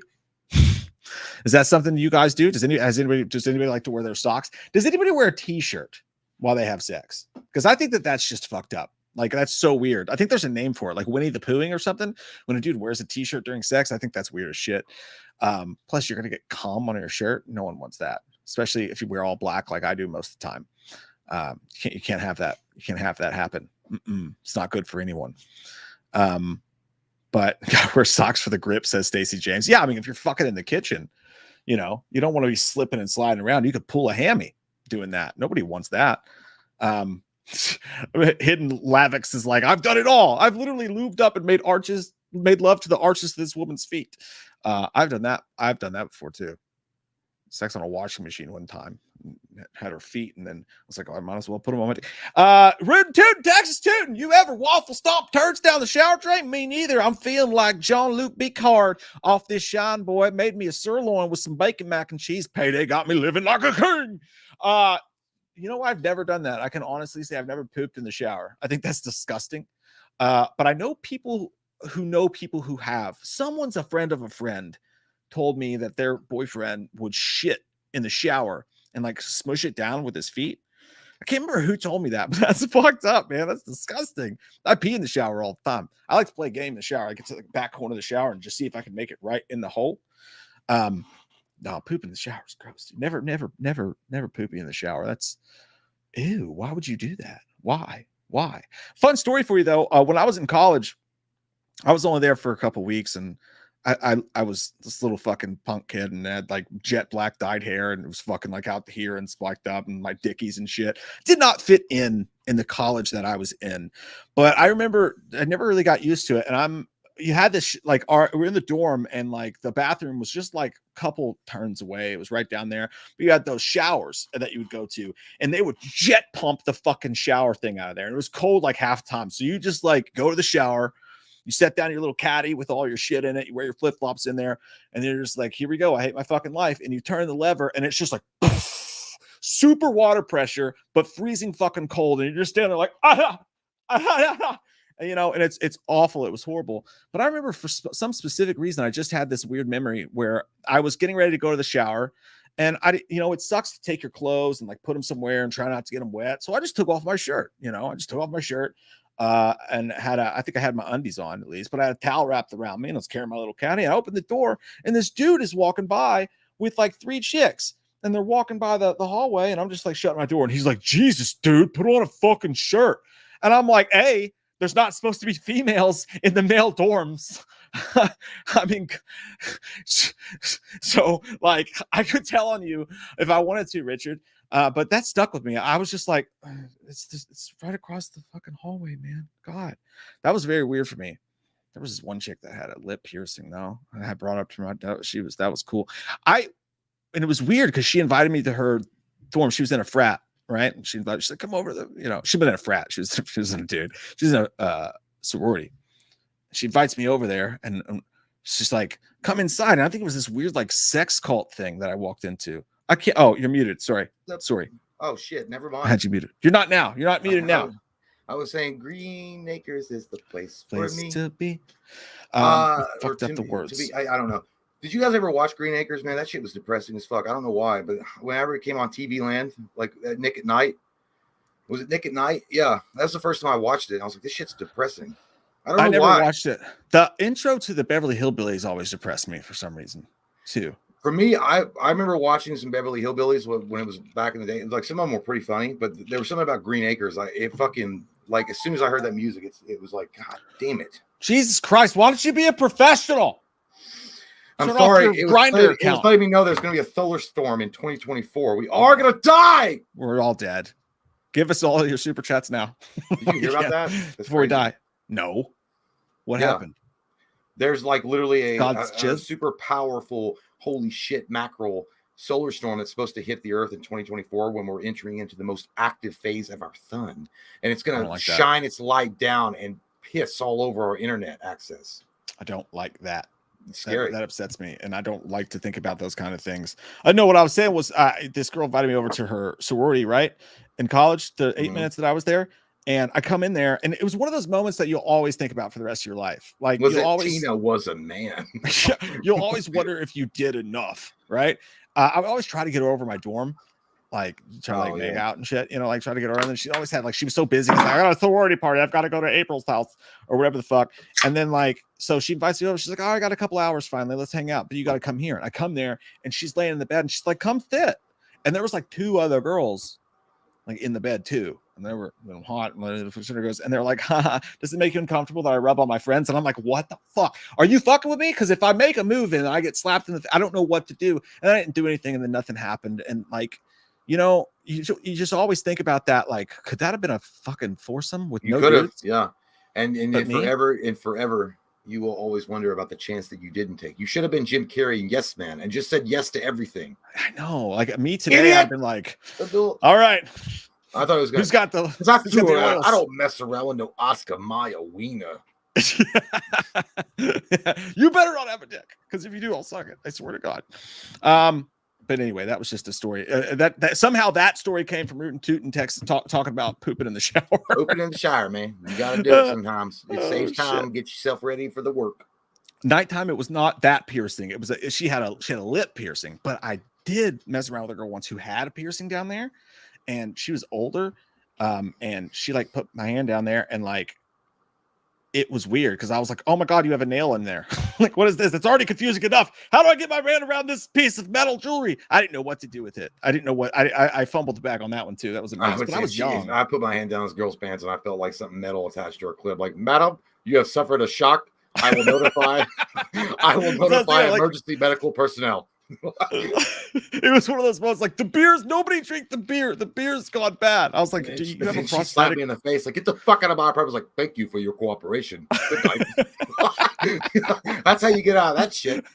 I've had those moments. I've gone down on a girl before, and like, holy shit. You know that like the stage fatality in Mortal Kombat, the pit, when it's just like toxic ooze and like spikes down there.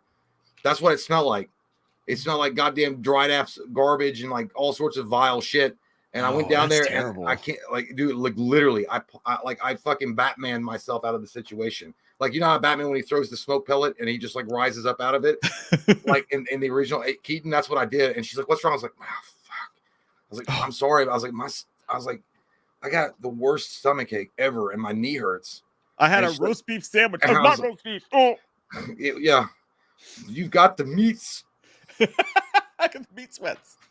Oh yeah, but yeah, it was gross, dude. But anyway, that's the worst. That's nightmare. Did your tongue touch it first? I didn't touch shit, dude. Like, you didn't get that far? No, literally, dude. It was like walking past a dumpster at Kings Island, and you smell garbage that's been cooking in the sun. Like, you know, like that. That's what it smelled like. And I was like, God, fucking damn this. It literally would like it was like I opened the merchant box and I was taken to the labyrinth, and this is what your fucking punishment is: eat this dirty ass coochie. And I'm like, I can't do it. And so I wasn't mean to her, but I mean, how, like, I didn't like have a can of like I didn't have my trusty Axe body spray on me, so I could go shh. Or like, like, listen, even if I put some Listerine tongue strips on there, that was not going to cut through that shit. Okay, that was a fucking force field. That's no moon. Get you some hairspray and a lighter. No, it's like, yo, it would have lit up, dude. That thing was fucking toxic. It was like, it was palpable in that room, but it was like, that's no moon. That's a space station. I have a story like that. I can't. It's actually too fucking grody to share. I've shared it in the Patreon multiple times. But I won't share that here because that was even more disgusting. Oh God, I'll never. Yeah, it's just like, I mean, just if you're gonna have some sexuals, okay, just like go wash off, like go take a goddamn shower, clip up what you gotta clip up. That's what the kids trim up what you gotta trim up, put some lotions.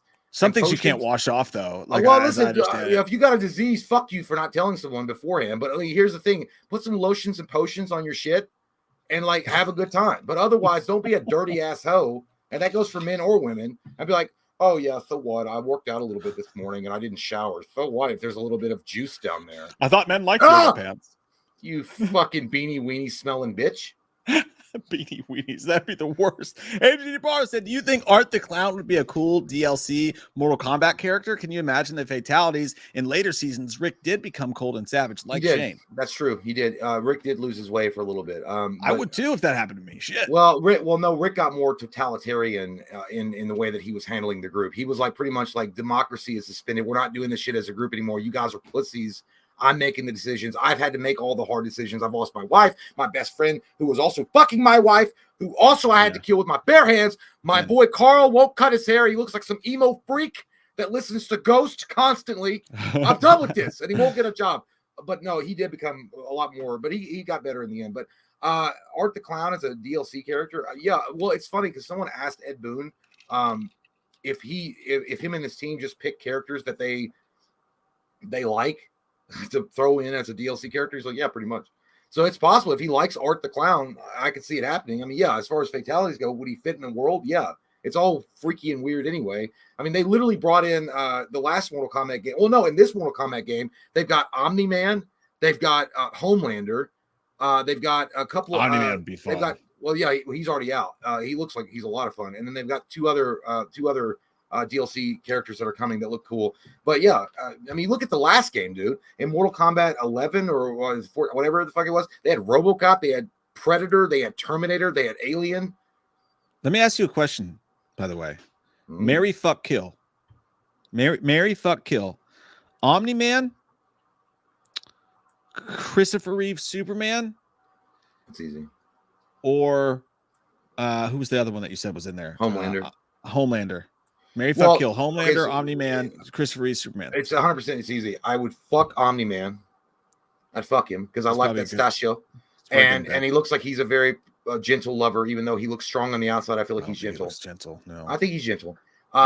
Well, he had a baby with the woman, and he didn't kill her when he fucked her. It's like I look at your mother as sort of a pet. Homelander, I would kill 100%. He's got fucking mommy daddy issues. He's also a very aggressive asshole. Like he would force you to like take it up the asshole multiple times and then like ram it in your mouth and like split the back of your skull with his cock. He wouldn't care. He's egotistical and narcissistic, so he wouldn't care, and he'd laugh at you for spitting out his cum. I don't know, something weird like that. And then I would marry 100% Christopher Reeve, Superman, because he's going to take care of you. He's a farm boy from Kansas. He's got the superpowers.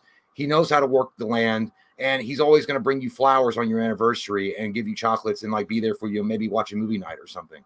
That's you sold me on it. You really did sell me on it, because you're right. Homelander would do some weird shit, like he would like I want to cum your head off or something. Like, but like, so I would say the same. Well, remember that, hold on. You remember that scene in The Boys when he made that burnt bitch suck his dick?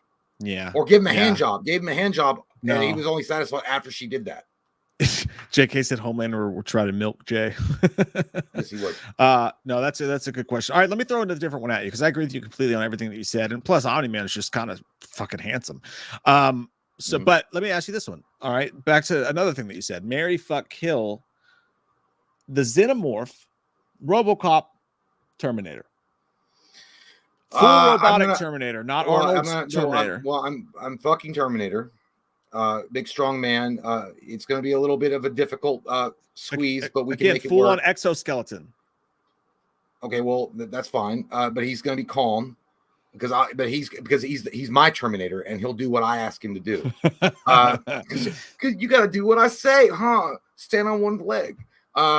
And then I'm gonna kill the Xenomorph because it's got acid fucking blood. It's got acid blood, and it's got another mouth inside of its mouth that fucking got that tongue though. But no, it's not. They don't have no tongue. The tongue is literally that little mini mouth. The tongue is another head, so it's no, like dude, that's gonna double. But either way, it's got fucking acid for blood, so its cum's gonna be acid. So you're gonna die, and then I'm gonna marry RoboCop because he's got family values. Even though he's a goddamn machine with no cock, he still remembers his family.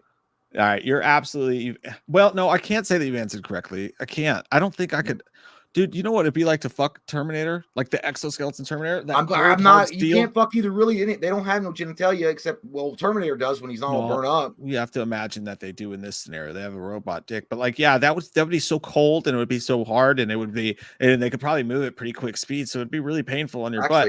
You know what? You're wrong though. If you're talking about the T-800, I'm talking about the one that was from Terminator 3, that hot ass piece of ash. No skin. They're exoskeletons only. Well, then but still, nonetheless, you're still gonna fuck that because you can't fuck the Xenomorph.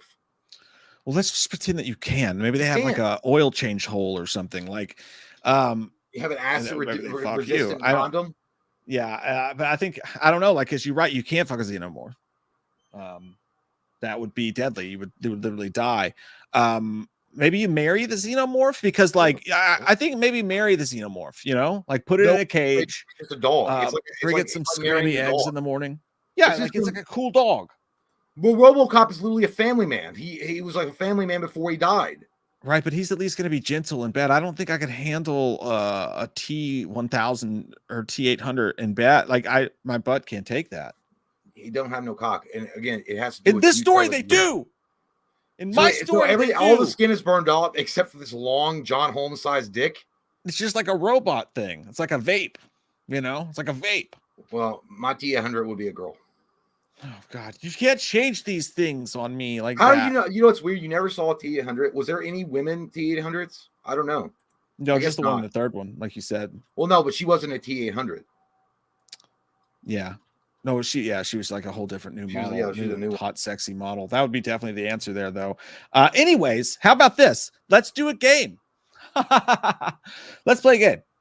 You want to play a game? Okay. Let's go back to the old random movie generator and have some movie versus fun. Yay! By the way, have you guys tried that Burger King Ghost Pepper Whopper? I have. I had 2 of them. They're so good. It was good. Yeah, it actually does have a little kick to it. It's pretty good. I was actually shocked. Yeah, and it's in your poops is when it actually gets you, dude. The poops is where it really gets you. I thought it was gonna be one of those like weak ass like nothings. Like it was gonna be like, oh yeah, it's so high, it's gonna burn your your eyebrows off when you smell it. And it actually wasn't bad, but it has a kick to it that's like, oh, it's spicy.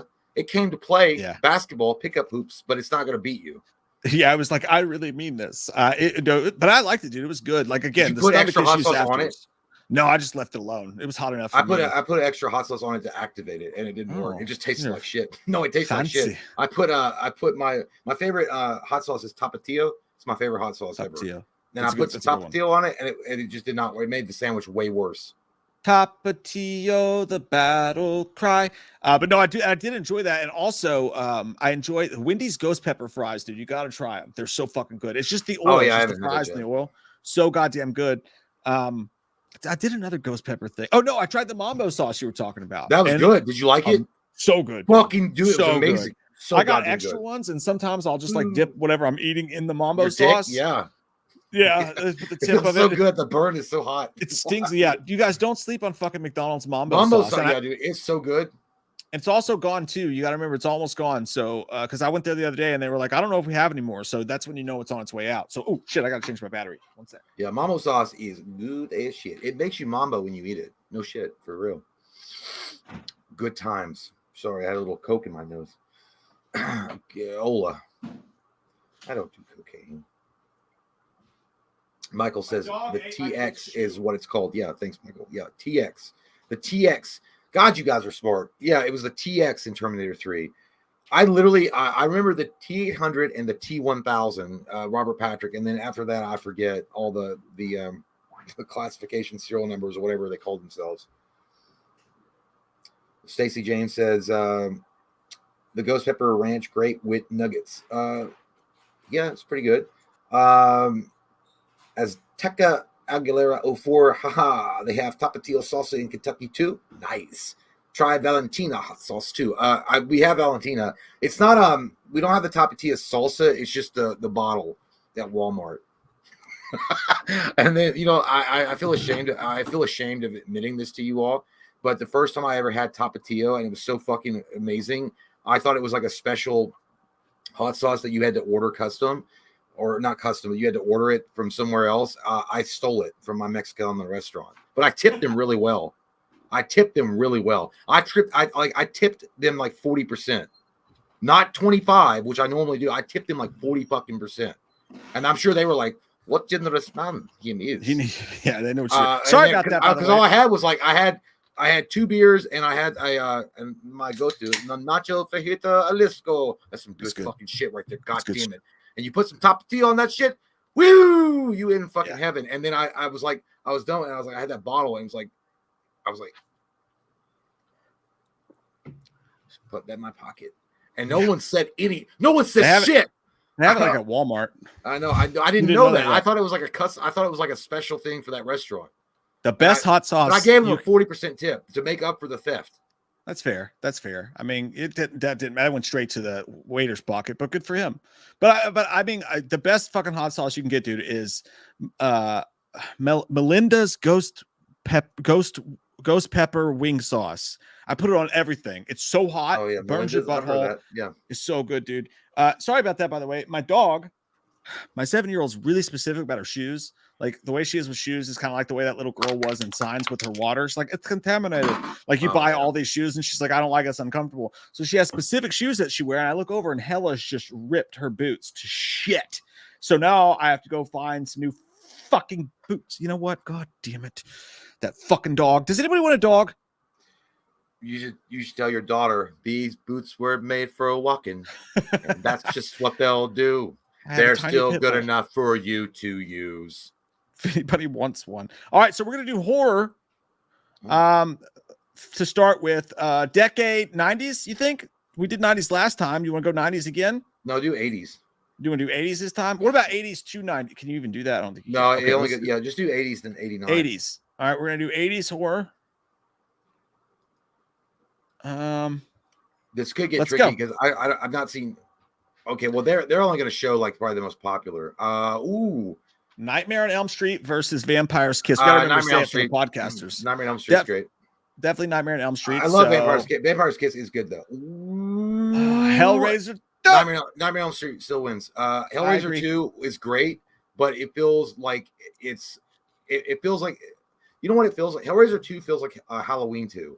It's part of the same movie, but it feels, there's something about Hellraiser 2 that I always felt like that was incomplete. I liked it, but there was like things about it that I feel like they wanted to do more with, and they didn't have the money or the time to do it. And I fucking hate it when they humanized Pinhead and he got his ass beat by Shenard like that. Yeah. I do not enjoy the end of Hellraiser 2. I thought when they went to hell or Leviathan or whatever, like when they were doing all that, I thought they did way too much with it, and I thought they lost the plot. So Nightmare definitely for me. Evil Dead 2 versus a Nightmare on You Elm come out Street. with a shotgun loaded. I'm sorry, I didn't know this was your land. Give me a chance. Wow, that's tough, I dude. feel like, oh my god. Should we put it to a vote? Let them decide? Yes, Because dude, it's tough. that's 100% a vote. Dude. All right, let me I throw. don't want to get my hands dirty. I feel like Pontius Pilate, that Jesus is. I wash my hands of this man's innocent blood. I'm going to hell for this blasphemy. That's a Dark Knight in Texas. Let's put that one to a vote real I feel quick like for you guys. You want to release Jesus Christ or Barabbas? Decide. By the way, in the case of pizza rolls, the crowd agrees with you, Jay, that oven cooked is better, 70 to 30%. Oh, damn, quite large a percentage. Me disagree, you know what, but you know fuck what you it is? all. It's because it tastes more light. It's like a lighter, and the crunch is satisfying. If you get an oven baked pizza roll and you dip that shit in ranch, that is like fucking heaven. Versus like a squishy, like water condensed pizza roll from the microwave. You know what's under fucking rated, dude? This is a good. Kyle Green taught me this. This is an amazing thing. You take 2 Hot Pockets. You take 2 pepperoni Hot Pockets. You cook them together, and when they get out, it's very simple. When they get out of the oven, you take the 2 pepperoni Hot Pockets and you take a fork and you mush them up. And you mix them together. You just mush it all up all over your plate, so it's just a mess of goo. And then you take a shit fuck ton of salt and cover it in salt. It's got to be so bad for you. It's probably why I have high blood pressure, but it is so good. It sounds like somebody that works at a nursing home, like cutting up some food for somebody that like can't like make it for themselves anymore. I just make it. I just put mush in this and I fucking sprinkle it with salt, and he just eats it right down. He loves it. It'll blow your mind. Yeah, because he can't speak anymore. You're killing his heart. It'll blow your mind, dude. It'll blow your mind. That or and Jay and I both know this. One of the greatest snacks on planet fucking Earth is one of the easiest snacks on planet fucking Earth. Take some fucking tortilla chips, put them on a plate, cover them in shredded cheese, put some hot sauce on that shit before you put it in the microwave. Throw them bitches in the microwave just until the cheese melts. You got a fucking gourmet dish. Yeah, like son. You know what? Obviously, it's better if you had like a can of like chili beans or something, like some chili beans. Like you put. Like, I don't like chili beans, but you can make chili cheese nachos, which is nice. But if you don't have access to it, then you put a dollop of sour cream on it. That's all you gotta do. That's all you gotta do. It's like some basic ass shit you can buy at Save a Lot, cheap. Jalapenos, nighttime's right. Jalapenos. No, dude, you gotta get jalapenos and the peppers of bananas. But banana peppers to add that little sweet and spice to it. Yeah. I'm more of a jalapeno guy, but I can get down with some banana peppers. All right, so let's you and I pick while they pick. If I had to delete one of these from history, I cannot delete. Look, if you delete Nightmare, you don't have the original Nightmare. If you delete Evil Dead 2, you still have Evil Dead. I know we were. I'm gonna go Nightmare on either one though. I know, but okay, let's do 2 new random ones then. All right. Okay, yeah, I don't randomize this one. Let them decide. An American Werewolf in London versus the Lost Boys. Woo-wee. They're just noodles, Michael. The Lost Boys wins for me. I still believe. I'm gonna ride that train with you. The Lost Boys, dude. Holy shit! Look at that. Yeah. Those guys could be in a fucking band. Look how sexy and awesome they look in that poster right there. That poster screams in excess. I need you tonight. I'm gonna ride that train with you. Lost Boys versus Halloween 2. The original. I don't like. I'm gonna still go with Lost Boys. I'm still going with Lost Boys. I love Halloween 2 is good, but it's not. Dude, Lost Boys is probably one of the greatest vampire movies to ever exist in the history of vampire movies. Period. I can't disagree with you. I think we have to stick with Lost Boys on this one. It hurts Halloween 2, and I'm sorry, Rick Rosenthal. Oh, the original Hellraiser versus the Lost Boys. That's tight like thou shalt not fall. My God, you've done this to me. You dare bring this to me? Dude, I want this to a vote. I can't. I can't. I want this to. I mean, I literally. They're both very important for different reasons. Obviously, I think that Hellraiser, in my opinion, Pinhead's a little bit slightly more important because he's one of the last few entries into the legendary status of slashers. Lost Boys is a great vampire flick, but really it's a great vampire movie. It's not got, I mean, that it's not like there's a legendary field of X-Men that are called the Slasher Men, and you have Michael Myers, Freddy Krueger, Jason Voorhees, Chucky, Pinhead, Pumpkinhead. I put Pumpkinhead, and then there's great movies. I feel like Lost Boys just. I don't want to vote. I'm gonna say two things right now. I'm gonna say my pick is Hellraiser. That's the first thing I'm going to say. I'm taking Hellraiser. I do love The Lost Boys. I'm taking Hellraiser because it spawned a whole franchise. The Lost Boys didn't spawn shit. Okay, then I'll make it easy. I'll go with Hellraiser then. That's what I'm going with. But I will say there's no reason to put it to a vote because if you look at the chat picked The Lost Boys. I mean, it's Lost Boys, Lost Boys, Lost Boys, Lost Boys, Lost Boys, Frog Brothers. You guys, what the fucking shit, dude? I thought we were the only ones on this show drinking alcohol. So, Jay and I choose Hellraiser. No, you know what? I'll let the chat vote. Let the chat vote. All right, well, let's go with Lost Boys then. Okay. Because the other vote's still going. The other vote's still going. So we got to pick one. Child's Play versus the Lost Boys. Fuck Child's Play. I don't fuck Chucky. Fuck it. It's the Lost Boys here. This is when you fuck with the Chuck. Yeah. Although Lost Boys did also spawn a whole franchise. I mean, even though Child's Play did also spawn, I can't go there. I can't go to the sun with you on that one. It's got. I don't like Child's Play. I do. I know. I like the first movie. I thought Chucky was an overrated character. I always did. And as a whole, I would take the Hellraiser franchise over the Child's Play franchise. But don't get me wrong, Brad Dourif is amazing and he's a national treasure. I'm not saying that. It's not a knock on his performance. Brad Dourif's the best. Yeah. All right. How about Friday the 13th, Jason Lives versus the Lost Boys? This is tough. This is bullshit, dude. Like, now at this point, I feel like I'm getting picked on by the gods. I don't like this at all. Okay, it's my favorite fucking Jason movie. Right? Is this the one where she's a telekinesis bitch? No, that's 7. That's what I said. So it's not my favorite movie. This is Tom Matthews, the funny one. Tom McLaughlin. That's what I said. Yeah. So I don't care. Lost Boys. What an idiot. Movie versus movie. I'm also taking the Lost Boys, though. This is my second favorite Friday movie next to Final Chapter. I will go Lost Boys here as well.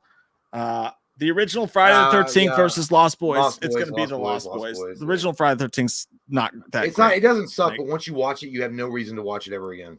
Right. Correct. Manhunter versus the Lost Boys. I don't know what that is. I'm probably stupid. That looks like Thomas Jane though in the upper part. It's actually oh fuck, what's his name? Oh my god, it's actually Manhunter is the dad Mark from Hamill. Fear. Oh. Manhunter's good. It's the original it's the original Silence of the Lambs movie, but you got to go Lost Boys. Transylvania. I've only seen it one time. I know what they were going for, like it's a comedic. Definitely Lost Jeff Boys. Jeff Goldblum is funny, but I don't care. Yeah, I think Lost Boys, Silent Night, Deadly Night versus Lost Boys. You're taking the Lost Boys. Get out of here. You're doing it. Friday, now they heard you. Friday, dude, I told 7, you. The New Blood versus the Lost Boys. Opened up and a crack of thunder was heard somewhere in the distance, and a lightning bolt struck across the lands. And it said, "Fuck you, decide." I will say to you, child. Tomo, I just mean the franchise. It's the franchise of Silence of the Lambs. Anyway, sorry. I will. He's like, no, sorry, Red Dragon. Tomo, calm down, relax. Kiss me. I will say this to you, child. I will say Kane Hodder's performance in this movie again. It revitalized Jason in ways that it needed to be revitalized. It gave him a personality, which up to this point really he didn't have one, and it was a crazy good story. The ending sucked all the wind out of the room, like someone crop dusting the room and then leaving. And ultimately, though, I love the fucking movie, though, and I love the portrayal of Jason, and I even love the main girl in this movie. I think that they're both really good. It's just not. It's just not going to hold a candle to Lost Boys. Lost Boys is great from frame 1 to frame, 1000. Yeah, I agree with you. It's got to be Lost Boys again. And we're back to Hellraiser. So at this point, what I will do is I'm gonna crown Lost Boys current champ, and we will randomize once again on Lost Boys side because it doesn't seem like anything is going to beat Lost Boys, and that makes you think: is Lost Boys the best 1980s horror movie of all time? No, there's no way. There's no way. Speed round, Lost Boys, and now we're doing. No, I think it's fucking.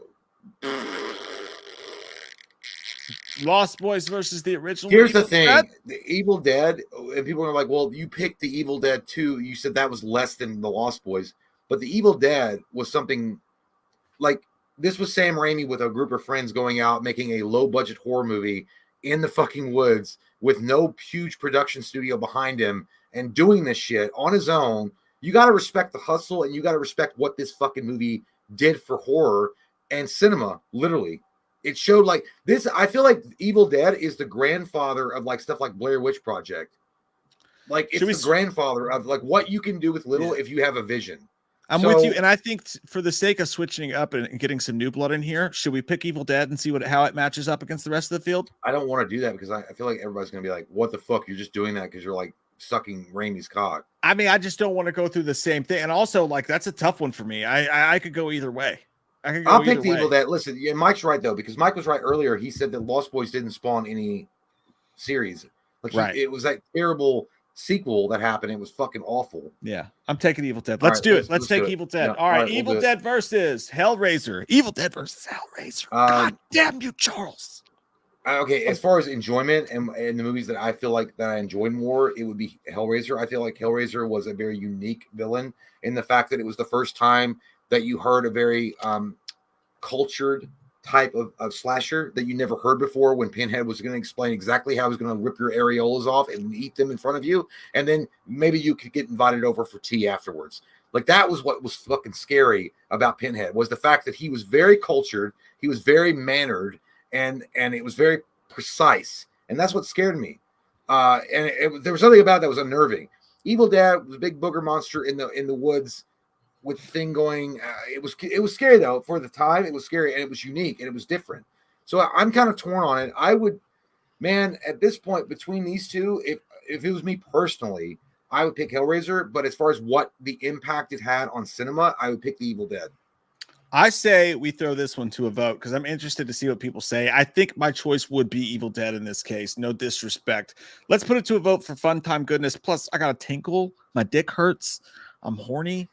That was none of your business. That part was none of your all's business. You should not say that. You should not say such things. I'd appreciate it if you guys would stay out of my personal affairs. In the case of A Nightmare on Elm Street versus Evil Dead 2, A Nightmare on Elm Street wins 58% to 42%. A Nightmare on Elm Street is the king over Evil Dead 2. Dude, what the fuck was that? I'm so stupid in fucking technology. I clicked. Did you star like certain super chats so we could go back to them? Nope. Did I like maybe I did it? Like I clicked on this thing, it was just like starred, and I'm like, what the fuck does that mean? I ain't starred shit. So I'm putting the Evil Dead versus Hellraiser in the poll. I'll go back into the chat though and see where we were. Yeah, I don't know where we were. We could be at the same place. Isn't it bullshit that like YouTube only hold? I think Twitch does it too. They only hold the super chats for so long. Because I would love to be able to like, you know, because Mike and I have unfortunately missed some of your guys' super chats because fucking YouTube only will hold them for so long. What we had before, but on StreamYard now, StreamYard does hold them all, so we don't have to worry about that on here. We can get to them all. It doesn't go away. Updated information, lowered expectations. Yeah. By the way, unpopular opinion, maybe not Mad TV was superior. Mad TV was superior to SNL. I would agree with that. I'm with you on that one, especially since SNL has kept going and they suck so bad. Yeah, they had Sasto, they had Bobby Lee. It was fucking dude. I feel like so good. 9:35 p.m. Eastern is where we are, my good man. 9:35, going down. Keep going. Find Mr. Frankenstein Studio, suck me off. Oh, Frankenstein Studio, come back around. Okay, I find him. I'll be right back. Okay, Frankenstein Studio. Thank you so much. Damien Leone mentioned at Scarefest that he's had combos with the Mortal Kombat guys about Art maybe being in a future game. Also, in terms of movies, he said Art versus Freddy would be fun to do too. Okay, yeah, I mean that would work. I mean, I could see that happening. But I don't think that, to be fair and to be respectful to Damien, I don't think that Wes Craven's family is going to ever agree to something like that, like Art versus Freddy, because I feel like they're interested in revitalizing the Nightmare on Elm Street franchise, so they're going to move past doing a versus thing. But yeah, you're right, it would be fun. I think I get what he's saying. It would be a fun thing to do. But the last thing I want to have happen to Freddy Krueger and the character in the franchise is have them in another versus franchise because at this point, and to be fair and to be honest, and I gotta put this dick on the table here. Art is nowhere near on the level of Freddy Krueger. Okay, he's just not. I like Art the Clown. I think the Terrifier movies are pretty okay, but to even compare them to the majestic value of Nightmare on Elm Street or any of the other franchises is absolutely ludicrous. It just hasn't really percolated enough, in my opinion. But if Art was in the game as far as Mortal Kombat, would that help his case? I think that would be a good move for the peeps that own the Terrifier. I can't remember the guy's name. The one that owned the Terrifier the franchise or the films, because that would get more people involved. I'm like, who the fuck is this guy? He's a mime guy. I don't know what he's. Oh shit! He saw that girl's vagina in half. It would bring more attention to the character, so it would definitely help. So, yeah, but awesome. Thank you, Frankenstein. Michael the Collector, thank you again, once again, sir. Fun fact, Matthew Lillard was offered the role of Negan. Imagine if he had gotten it. Yeah, the actor we got, Jeffrey Dean Morgan, was better casting visually and was amazing, but still Lillard could have been a great Negan. I could see that, yeah, especially if he was going to come in like the psychotic, unhinged type of guy that Negan was. I definitely can see Lillard pulling that off with ease, and it would be very sinister in the way that I could see that, especially if you looked at him in like something like Scream. At the end of the first one, he's completely fucked up and he doesn't care anymore, and he's kind of like making fun of the whole situation while all this madness is happening around him. Yeah, I do like Jeffrey Dean Morgan a lot, but as Lillard, the thing about Lillard is a great actor, and I think Lillard is one of the main reasons why I enjoy 13 Ghosts so much. I mean, I love 13 Ghosts in general because I like the whole goofiness and cheesiness of the movie, and I love the ghost characters. But I think that if you didn't have Lillard in that movie, it wouldn't be nearly as successful because he's so like involved. But I feel like he's too young looking. That's one thing about Lillard I've always noticed. He's gotten older, but there's something about him that he's got a youthful personality about him, a youthful face, and the thing with Negan is Negan had to look like he's seen some shit though, Jeff, and I think that Jeffrey Dean Morgan was the better cast, and that maybe that's why I got the job. Is just Lillard looks too youthful in a lot of ways, but as far as like acting ability, yeah, I think he would have knocked it out of the park. So good point. I didn't know that, but that was thank you for telling us, Michael, and thank you again for being a big supporter. Gary says, I think Loki's story is completed, and I'm mad we never got Thor and Loki with their brother Daniel Craig's Boulder. Yeah, I haven't watched the new Loki. I know that they're all available now on Disney Plus. That actually probably will be my last hurrah into Disney Plus and watch all of them because I did enjoy the Loki TV show. I think Loki was well done, and I think that they did a good job with that. So yeah, but you're right that like there's so much better things they could have done with Thor than they did, especially with the last whatever that goofy ass third movie was, Gods of Shithole Thunder. What the fuck was it called? Gods and Thunder. I don't know. What was that third Thor movie called? God Thunder. No, was that the fourth one? Rock and Roll of Thunder. Natalie Portman tits. Yeah, Love and Thunder was the fourth one. Love and Thunder, yeah. So yeah, they could have. I would have trashed that movie and stashed it away, written it off as a tax loss, and then done a movie centering around Thor and Loki repairing their relationship after it was discovered that Loki is somehow still alive because he was sucked into the time stream. I think they could have done a lot better shit than what they did with the third Thor movie, and it was sucked too because Christian Bale was actually a really bad, a cool villain in that movie. But anyway. I just answered Gary. That was at 9:41. So now I must depart and go pee. Okay. Enjoy pee time.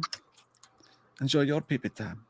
I'm going to think about your pee while I'm enjoying my time with your pee. Gary! Loki's story is completed, but I'm mad we never got Thor and Loki and their brother Daniel Craig's Boulder. I think Jay just answered this. Dude, you know what the thing about that for me is though? Like I'm torn on the whole Taika Waititi thing. Like I don't know how I feel about the dude. Like I don't know. Like something about him grinds my gears. Like there's some things I like about. Like I like his comedy. Sometimes he makes me laugh, but like sometimes like the Thor: Love and Thunder was just not a great movie to me. It was the start of like that movie should have been good. That was not an Eternals, Miss Marvel, none of that stuff. It was a Thor movie. You know, it was a Thor movie, and still yet it had this quality about it that just felt like nothing's ever going to be the same with Marvel again.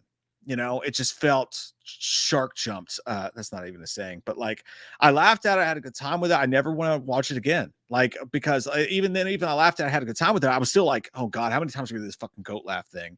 And the story was so bad. Like, oh, all these kids just got abducted. Anyways, let's make some jokes and like walk. It's just, I felt like that is like where Marvel started to lose shit. And then you see Utaki in this Next Goal Wins shit with the Michael Fassbender movie, and like him in the trailer's like, whoa. And I'm like, I don't know, dude. Like, is it a one note thing? Like, I don't know. I'm just not sure how I feel about him. I really am not. Alan Penley, thank you, sir. I appreciate you guys. I work sunrise, and these live streams help me get through the shift. All love. Hey, man, I love that. And I always say, what turned me on and turns me on is you guys. But what turned me on to doing this shit is like I used to listen to this podcast called Film Junk, and they do the same thing for me. Just help me get through my shift and give me movies to think about and go watch, and like, you know, feel like you're hanging out with friends. And that's kind of why I love doing this. So I think that's fucking cool, man. If we can help you get through a shift or a day or whatever, it's fucking awesome. Trust me, you're doing the same thing. I don't know what I'd do without this. I don't know what I'd do without this. I don't know what I'd do without you guys. It's so fun to look forward to hanging out with your friends and just talking movies and shooting the shit. And it's the fucking best, man. You guys are the best. You really are. Gary, why does Mike look like Biff Tannen when he has the Myers mask on? Dude, we need a new Myers mask. Like, we really do. I know that we do. So we have the Chris Nelson mask, the amazing fucking mask that he does. And I'm afraid to do anything with that mask because like I don't want to mess with it or anything. And it's also pretty tight in the face. I don't want to damage it or whatever because that's like a one of one, you know, it's such a special thing. But this thing here, man, it's been through so much shit, dude. I will love this mask until the day I die. And it was from the good folks at Halloween Reflections. They made this fun little Halloween fan film, and it was supposed to be a series, and they got fucking copyright struck, and then people were dicks to them, and they shut them down. But this mask, as goofy as it looks now, and as goofy as it looks in our videos and shit like that, like if you can imagine its heyday, and we unboxed it live on air, but like it was a sight to fucking behold, man. It was a special thing. It was a beautiful fucking mask that they conjured up for that, and it's just been through it all, dude. Look at this thing. And it's been through all of it, and it's just so baggy and loose, and it's like we really needed to buy a new mask. We do. There's this my favorite mask that we ever did it with was a NAG mask when we started in our old videos. That mask just looks so fucking silly. That mask looks so silly, and it was so fun. But yeah, that mask has seen better days. Robin Barker, because I'm running. Oh, wait, excuse me. Because I'm running from this nightmare. I don't want to get an STD. Nightmare on Elm Street 4 versus Friday the 13th, Part 4. May the Force be with you. That's tough, dude, because I'm a huge motherfucking Nightmare 4 fan. Huge Nightmare 4 fan. But Final Chapter might be the best Friday the 13th movie of all of them. So I think I have to go Friday the 13th Part 4 on that. But it's begrudgingly because I love fucking dudes. I mean, I love fucking Nightmare 4 so much. But I on that one, running from this nightmare. Tuesday night, man. The best around. Nothing's ever gonna eat fudge rounds off my dick like you. Taking the sweetness all the way through Frankenstein Studio. And speaking of gross, but secretly kind of good foods, do y'all remember those donut chicken sandwiches KFC tried slinging? Dude, we ate one on a live stream. Jay and I both tried that. It was the KFC double-decker fucking wrapped in glazed donuts. And Jay and I ate that bitch in a live stream. It was not a live stream or a video. It's on there. It's still on the internet if you go find it. That shit was so fucking good. It was so good. It had it all. It was the best concoction KFC's ever made. And dare I say, possibly next to the jalapeno thick burger from Hardee's, maybe the greatest fast food concoction of all time, but pure death, pure fucking obesity death. But it was good. Frankenstein's fucking tasty. Dude, do you remember trying that? The KFC glazed donut chicken sandwich that we tried that one night? Yeah, it's pretty. I mean, I think we liked it. It was fucking good. It was amazing, but you couldn't finish a whole one. You died. No, it was gross. Well, gross in the fact that it was so much food. It was kind of like the same thing with the double decker. Is that what it's called? The double decker? Like yeah, just meat. Yeah, it was like the chicken breast as the buns. Yeah, which I do that with McDonald's Egg McMuffins. It's funny because he did that in The Killer, the new David Fincher movie. He did that. He was like, "There's only so many places you can go, and you can get 10 grams of protein for a few euros."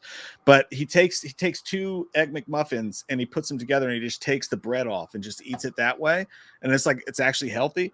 I don't know what one of the worst things I did when I was drunk. You know those Tennessee biscuits, like the Oh, sausage yeah. biscuits. Those are fucking Yeah. good, dude. The Tennessee Tasty. biscuits. Dude, you know, this is like a couple weeks ago. I got those Tennessee biscuits, and I was like, man, I'm gonna have some Tennessee biscuits. And I put 2 of them on there, and I was like, yeah. And then I was like, oh, we got hard-boiled eggs. And I put a fucking hard-boiled egg on that goddamn Tennessee How biscuit. drunk were you? I was fucking hammered, dude. It was that night that I peed everywhere that I told you about. And I fucking put that shit on that Tennessee biscuit. I'll never do that again. Oh. Yeah, dude. I never do that shit again. Because I don't know what it was in my head. I was like, I was like so fucking hammered. I felt like I was in Rocky 1 where he was like eating raw eggs, and I was like, this is good for you. This is all protein. Was this Scarefest night 1? No, dude. This was like hanging out. This was after the night with Eric. With Eric? Oh yeah, because we went out afterwards. Yeah, dude. Too. Like I don't know. I was so fucking shit faced.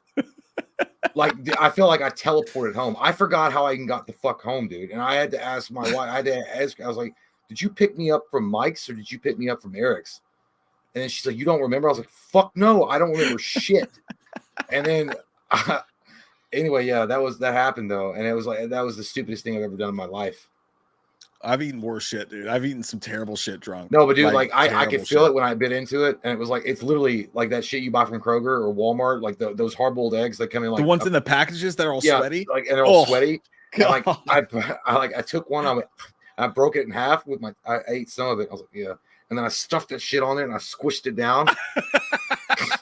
And then I gobbled that shit up, dude, and it was the fucking worst thing I've ever had in my life. It literally felt like that's so nasty. It felt like sweaty balls running down your throat. I've eaten those shits at work, dude. I've gone because when I worked night shift, I would just drive to Walmart and get some snacks or something, and I got some of those. I was trying to eat healthy, so I just grabbed they're in these packages, these hard-boiled eggs, and like you think, oh cool, you don't have to cook them or nothing, but you take them out and you can feel the wetness on them, and they stink, and like they don't. Mine didn't have a smell to it. What you're supposed any hard-boiled egg stinks though. But yeah, but the hard what you're supposed to the hard-boiled eggs, the really good ones are the ones from Easter when they hard-boil them and they paint them and shit, and you get them and you peel them off and you put some salt in that bitch. That's some good shit right there. Yeah, I love deviled eggs. I'll fuck up some deviled eggs. The deviled egg has to be made correct. You got to bring that shit correct or don't bring it at all. Because mom used to make deviled eggs and it was fucking disgusting because she would use like a weird, like I think mom was using mayonnaise that she thought was still good, but it probably expired in 1898. Because mom had like old ass shit that she kept. I don't know how me and Cody survived. Because mom thought just because it was canned or it had a lid on it and hadn't been opened that it was still that expiration date's just a thing. It's not really a thing. And like she would like literally make shit with like old stuff, and it was like mom would make the weirdest concoctions ever with like whatever she had in the cupboard, and it would be like, I'm gonna make some fucking yams from like 1701, and then I'm gonna put some potatoes that I found that they've been over the corner and there might be some mold on them, but that's just like that means it's good. And then she's gonna make some fucking salmon patties that I know expired in the 1950s. That salmon patty, dude, I fucking hated those goddamn fried salmon patties, and Mike loved them. They was the grossest shit to me of all fucking time. That must have been the case because she would be like, "Boys, dinner." I'd be like, "Fuck yeah, boys, let's go get some food." And you and Cody would be like, "It was salmon patties, dude. We knew what that shit was." Here we go again. I'm like, "No, I put some ketchup on that shit. It's fucking good." That was so fucking nasty. Anybody puts ketchup on a goddamn fried salmon patty, it's fucking good, gross. Dude. I loved it. She always loved it too. She loved that I was excited about it. She's like, "Here you go, honey. Take some of this shit." And one time she made fruit salad. And I came in there and I'll never understand it because I'm like, I still sometimes I will literally be sitting there around and that'll crop in my brain.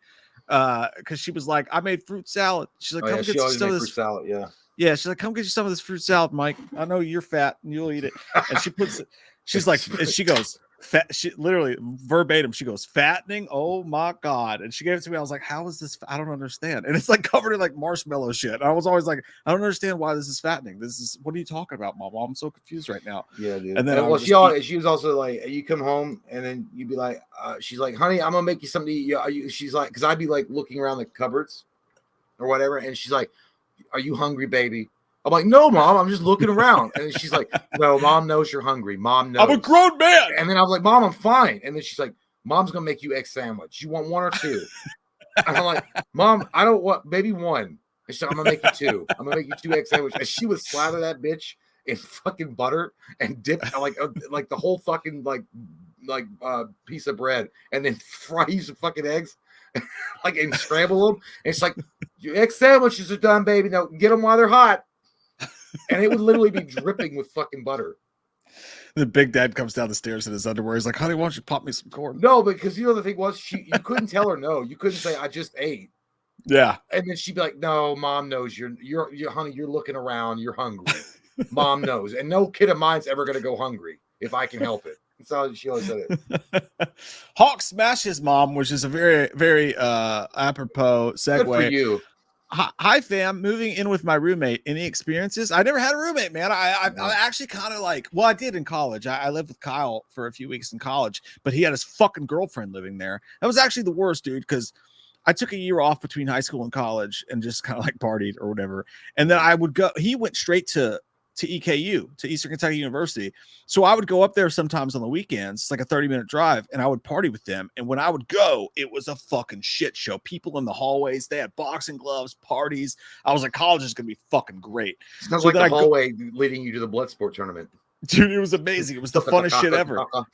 Yeah. It's like, when you go down the North Corridor, protect your nuts, guys.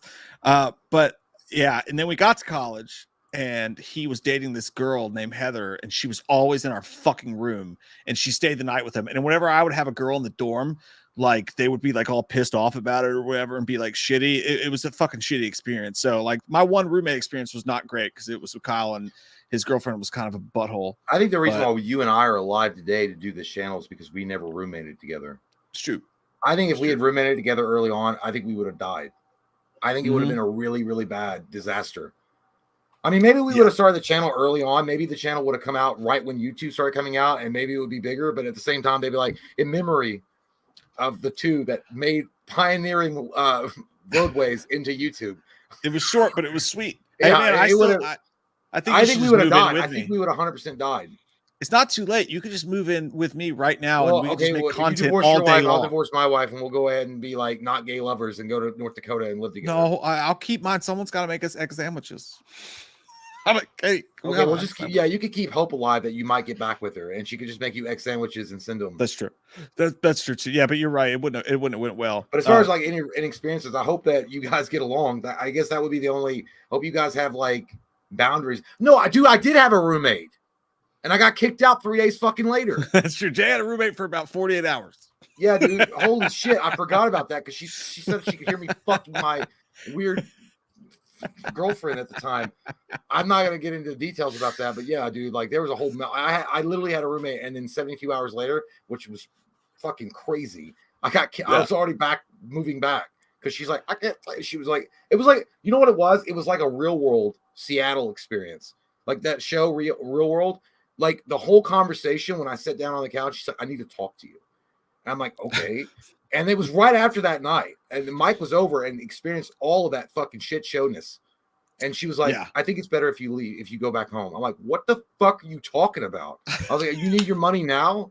Because I was like going to pay her, like, because it was a house. And she's like, no, I just don't think that we're like going to work out. We got, if you look deep and hard enough, we filmed one video in that house. It was we so got bad. One video. It was a Suicide Squad reaction trailer. You can find it on YouTube. It's a Suicide Squad. The entire time we filmed it, they were stomping upstairs, like, shut the fuck up. No, dude, like, the worst was when they said came it themselves. When someone came downstairs and was like crying and shit, and then I had to go out and talk to them like I was goddamn Dr. Phil. I was hiding in the bathroom because I heard her coming down the steps, and I heard tears, and I was like, oh. And I think your girlfriend at the time and me went in the bathroom together, and like shut the door. And we were like, I don't want any part of that. Yeah, because I had to go out in the fucking dude. I don't know what to do. I was drunk. And then I went out there, and no, you know what it was like? It was like Kevin Spacey in The Negotiator trying to talk to Sam Jackson. You know, like he's like, I'm a negotiator. I know what you're doing. Don't try to fucking talk words to me. And I'm like, listen. Sam was like, where are you going? I'm like, no, I'm not doing it. No. I was like, calm down. Listen, shh, calm down. It's okay. Everything's gonna be okay. It's just experience. You're gonna be fine. She's like, dude. So I would just say, make sure that you guys like, get along, and you know, they have expectations, you have expectations, and you work those out. That's it.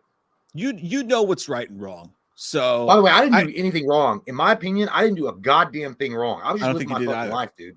I was living my fucking life. Either. It's not like it wasn't like we were Motley Crue down in the fucking basement having no way, dude. It wasn't that loud. The only thing I would say is that from the night before, the stories from the night before when you were banging that chick really loud downstairs and she could hear it and she texted you mid-sex. It was like, I could hear you having sex right now. Here's the first problem with that, though. The situation is I knew where the bed was and it was not positioned under the room that she was at. So you had to walk from the fucking room to hear that shit. I know that we weren't that loud. So that night. You were in the fucking kitchen, like making coffee and like, oh, what's that? They must be fucking down there. I know the night that we hung out at your house, we filmed the Suicide Squad reaction trailer. There was already some issues going on before we left. We went to a bar and my ID was expired, so they wouldn't fucking serve us. We went to a secondary bar. And then the girl you were dating wanted White Castle, and you were very against White Castle, but I was adamant that because I wanted to go home and have her leave. But we went to White Castle and then we went back to the home, and then like we were all quiet and shit coming in, and like you quietly shut the door and it just made this little when you closed it, and all of a sudden you heard, and I was like, let's get in the bathroom. And me and that girl got in the bathroom, and then I just heard tears and explaining, and I was like, this isn't gonna work, lady. I literally felt like again, I don't know, I feel like Kevin Spacey talking to goddamn Samuel L. Jackson in The Negotiator. Like I was trying to talk to her and get her to calm down, and then she was trying to throw back reverse psychology at me and making me feel guilty about something. I was like, I don't know what the fuck you're talking about. We literally came in as quiet as possible. I don't even have fucking food. Did you hear the crinkle of the fucking bag? Were you listening? Like, that's the only way. Like, we were literally quiet. We were as quiet as mouse farts in a church. And I texted Jay the next day. He's like, no, I'm moving out, dude. Yeah, dude. Like, she kicked me the fuck out, dude, the next goddamn day. And I had to move all my shit. I moved my shit to that house in the rain, and I moved my shit back out of the house in the fucking rain. That night was like one night in Bangkok. Makes a hard man humble. We had one night. No, dude, I swear when I was leaving, when I got kicked out and I was driving it with all my shit packed up like to the brim in the backseat of my car, and I couldn't even see out the back window, and I was literally leaving fucking 72 hours after moving there. I feel like every day is a winding road. I get close. I wasn't mad at him though. You know, at the end of the day, I understand, but I mean, I kind of was. I was kind of a little pissed, but it was some bullshit. It really was. To be fair, it was the bullshit. You walked into a.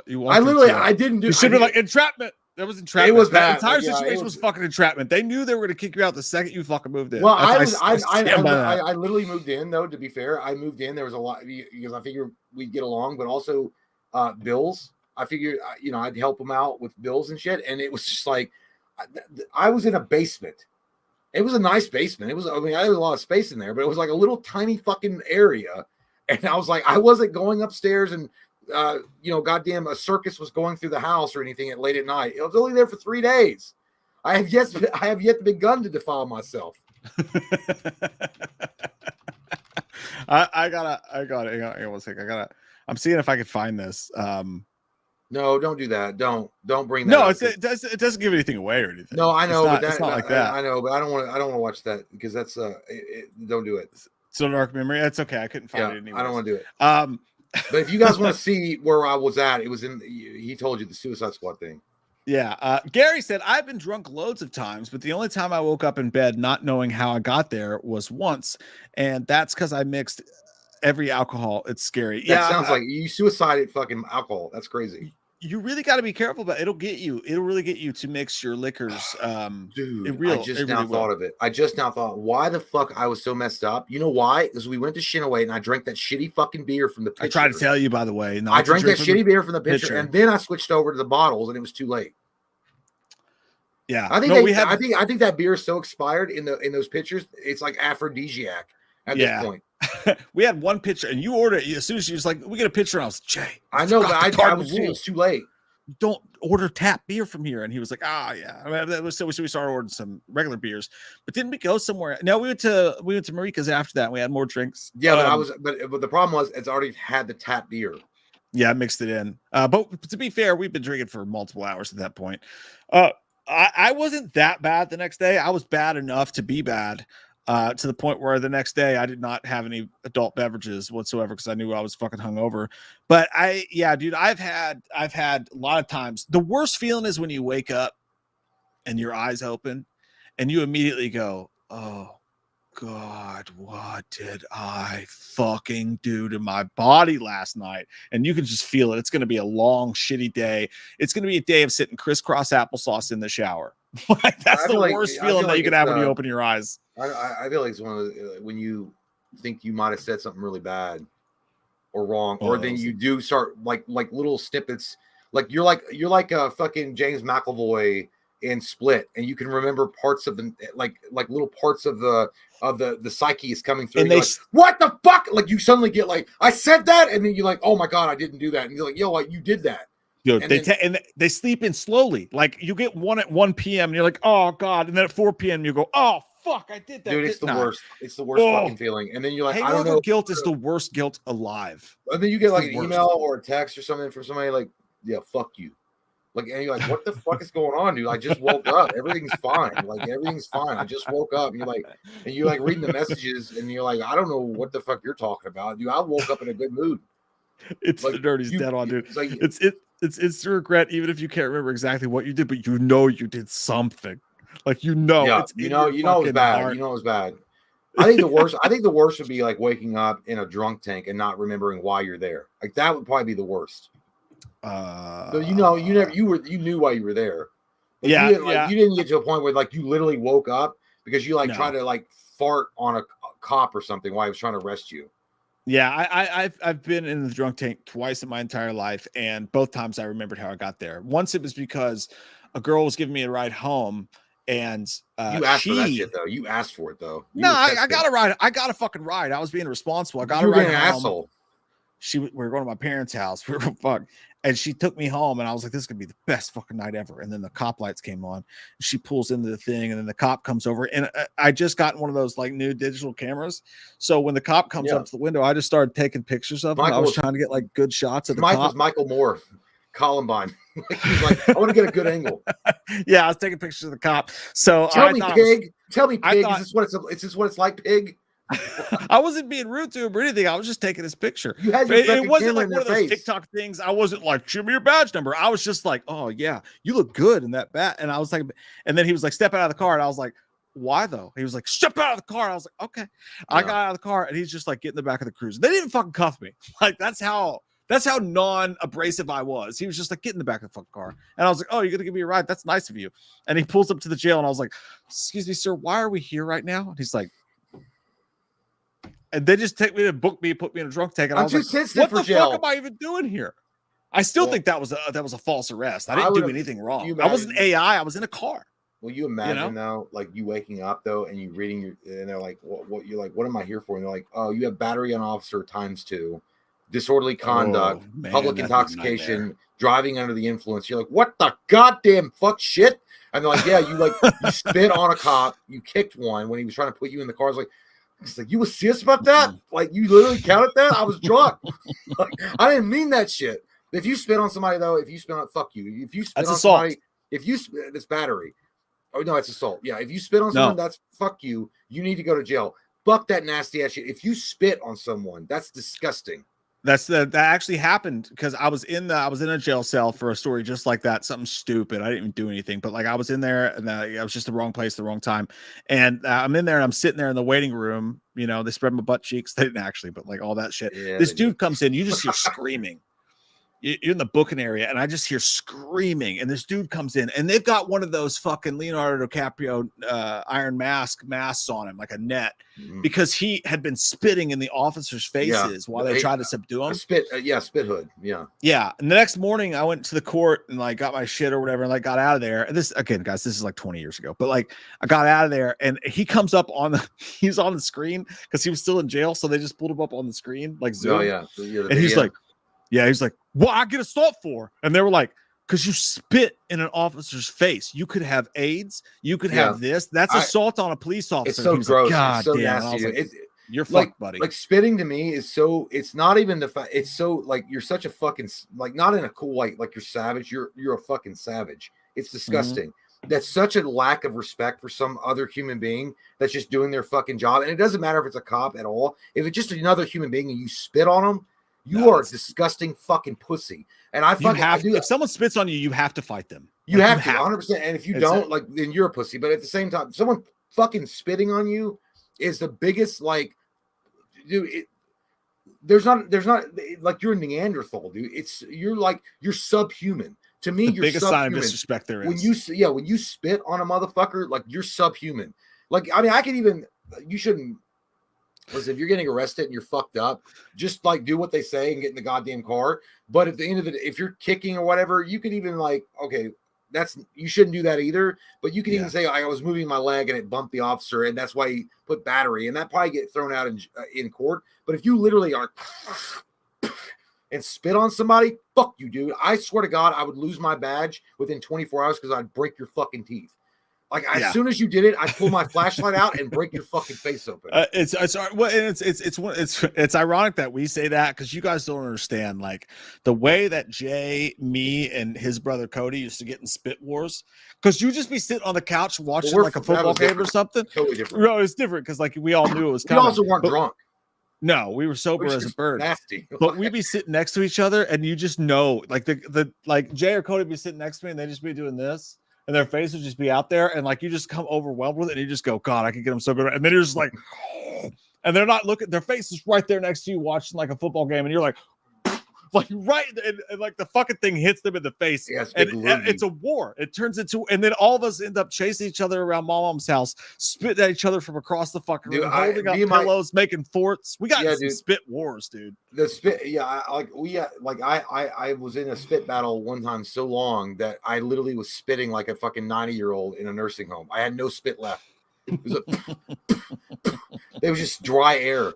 But yeah, that was different though. We were all friends and we were joking around. That's nasty. I understand it. It maybe outs us as like disgusting human beings. We were children. We were kids and we weren't like drunk. And I'm talking about like if you are a functioning adult, if you're drunk or not, and you make the conscious decision to spit in another adult's face, you are a subhuman piece of shit. Expect the war. Expect the I would lose my job. I literally, if I was a cop, again, your face would be fucking like you look like Jigsaw from The Punisher.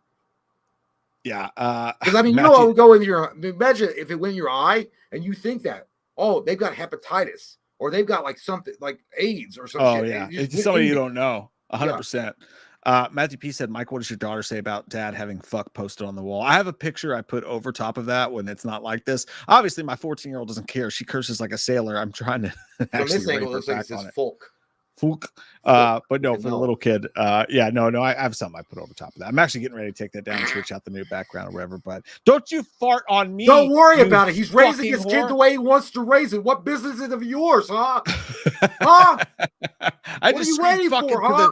Into the darkness all night long, which is basically what we do for hours and hours and hours long on this show. Austin, it's been fun though. It has been fun, man. Austin says, pro tip, if you get called out for assault and immediately retort with here's your pepper, followed by a slap, you didn't break the law. Here's your pepper, followed by a slap. You didn't break the law. I don't know if I understand what you're talking about. If you pepper spray someone after spitting on you, that's fair game. That's self-defense as far as I know. But yeah, I literally watch and I hate these motherfuckers. I do. I don't like them at all. The ones that go to like, you know, like public places, they film like it's my constitutional right. I'm allowed to be here if I want to. And they like try to like they antagonize people to get mad at them. I'm like, I'm allowed to be here. I'm allowed to film you. I'm allowed to be in the post office. Yeah. I have a small dick. I watched a compilation video of these guys that get way too mad and they approach them and it's like, don't film me and my fucking kids or whatever. And they pepper spray them. Man, I understand, like, it's your constitutional right. Like, you're allowed to film public areas. But this one fat guy that was going to this pharmacy, and I understand what he was like, he shouldn't have acted the way that he did 100%. And did he deserve to get pepper sprayed? Maybe. But the fact that he was mad, the reason why he was mad, he was a normal guy, he's minding his business. He was trying to go into a pharmacy to pick up his prescriptions. He had his kids with him and his wife, and he didn't like this fucking weirdo guy and two other dudes with him filming license plates. And that's all they were doing. They were at a pharmacy that was a dispensary, and they were filming license plates and filming the dispensary. And he told him to fucking stop. And he got more aggressive than he should have. And then they fucking pepper sprayed him, start calling him names, cocksucker, cocksmoker, fuck you, bitch. See what happens next. Butt crack. You motherfuckers are antagonizing a situation. He just said, don't film my fucking kids. And they're like, you have no right to privacy in a public area. You have no right to privacy in a public area. I'm like, yeah, that's true, but be a decent fucking human being. For God's sake, dude. Just be a decent human being. And she's like, no, I'll cut that out or I won't film your kids. I get it. Totally understand that. But no, this guy wanted to be a fucking big ass badass in front of his fucking guys that smell like goddamn Swisher Sweets that he was hanging out with and be like, oh, I'm going to film everything. Fuck you, cocksmoker. And like, you can tell the guy had he had small peen energy, small dick energy. And I'm not, and the fat guy that got upset about the one that got like fucking like, assaulted. Well, he deserved it because he did get in the guy's space. I get that. But Jesus Christ, man, like those people, like, what are they called? Auditors? I fucking hate those channels, dude, because they go to police stations, they go to Walmart, they go to post offices, they go to federal buildings, and they act like dickheads on purpose to get content for their channel. And people are like, they're defending our Constitution. Ha ha ha! Don't tread on me. I see exactly what you're saying, and when I watch those, sometimes I'm like, oh, dude, you're just fucking up everybody's day. Like these people are just trying to live their day. But I will say, there's a flip side of that too. I'm in a way, as annoying as they are, and I don't agree with it, I'm also glad that kind of thing does exist, because like for so long, police officers, and there are great police officers out there, we know some that are fucking awesome dudes, but like for so long, there are certain police officers who just abuse the fuck out of their power. So like, I'm glad that corner of the internet exists where people call them out, so they know at any point they're going to walk up and it could be one of those dudes with their phones out. And I think it helps society in a way, but on a specific case-by-case basis, the fact that you want to live your entire life running around just goading police officers and shit, dude. They're not doing it for any kind of like virtue or anything. They're doing it for content. It does something good for the world. It does, but like, I get it. Yeah, I think that cops also introduced the body cam as a direct result of that, so that they could be held accountable by the public, which is a great thing. So guess what, you dumb motherfuckers that go out and do that shit, you motherfuckers that pretend that you're doing a societal good thing, you are lying to everyone else. You are fucking gold digging pieces of bitch ass shit that want people to donate money to you to go antagonize people, to get them pissed off. You will go to post office and harass innocent post office workers that want that kind of shit. Yeah, I'm just not a cop. There's a public. You fucking goddamn dirty ass fucking no having vagina ass. That I'm 100% with you on. If you have vagina with you, those bitches aren't with you to get your penis. They are probably gay and they don't want to hang out with you anyway. But my point being is, like, I get what the whole idea behind the auditors are. I can go. You are literally, dude. You're so scummy. You know what that is? You have no creativity. Zero creativity of your own.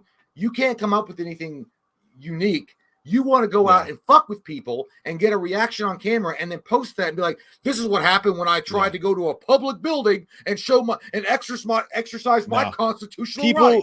People who fuck with the public, totally different. Totally agree. Frankenstein Studio, have you guys ever had a prank war with anyone? The closest thing I would have would be with like you and Cody, when we used to like shoot each other with BB guns and shit like that. But I've never had like a continuous ongoing war. By the way, I love Frankenstein Studio coming in and saying that, because you saved me right then. I was getting ready to say I announced my my running mate as Donald Trump.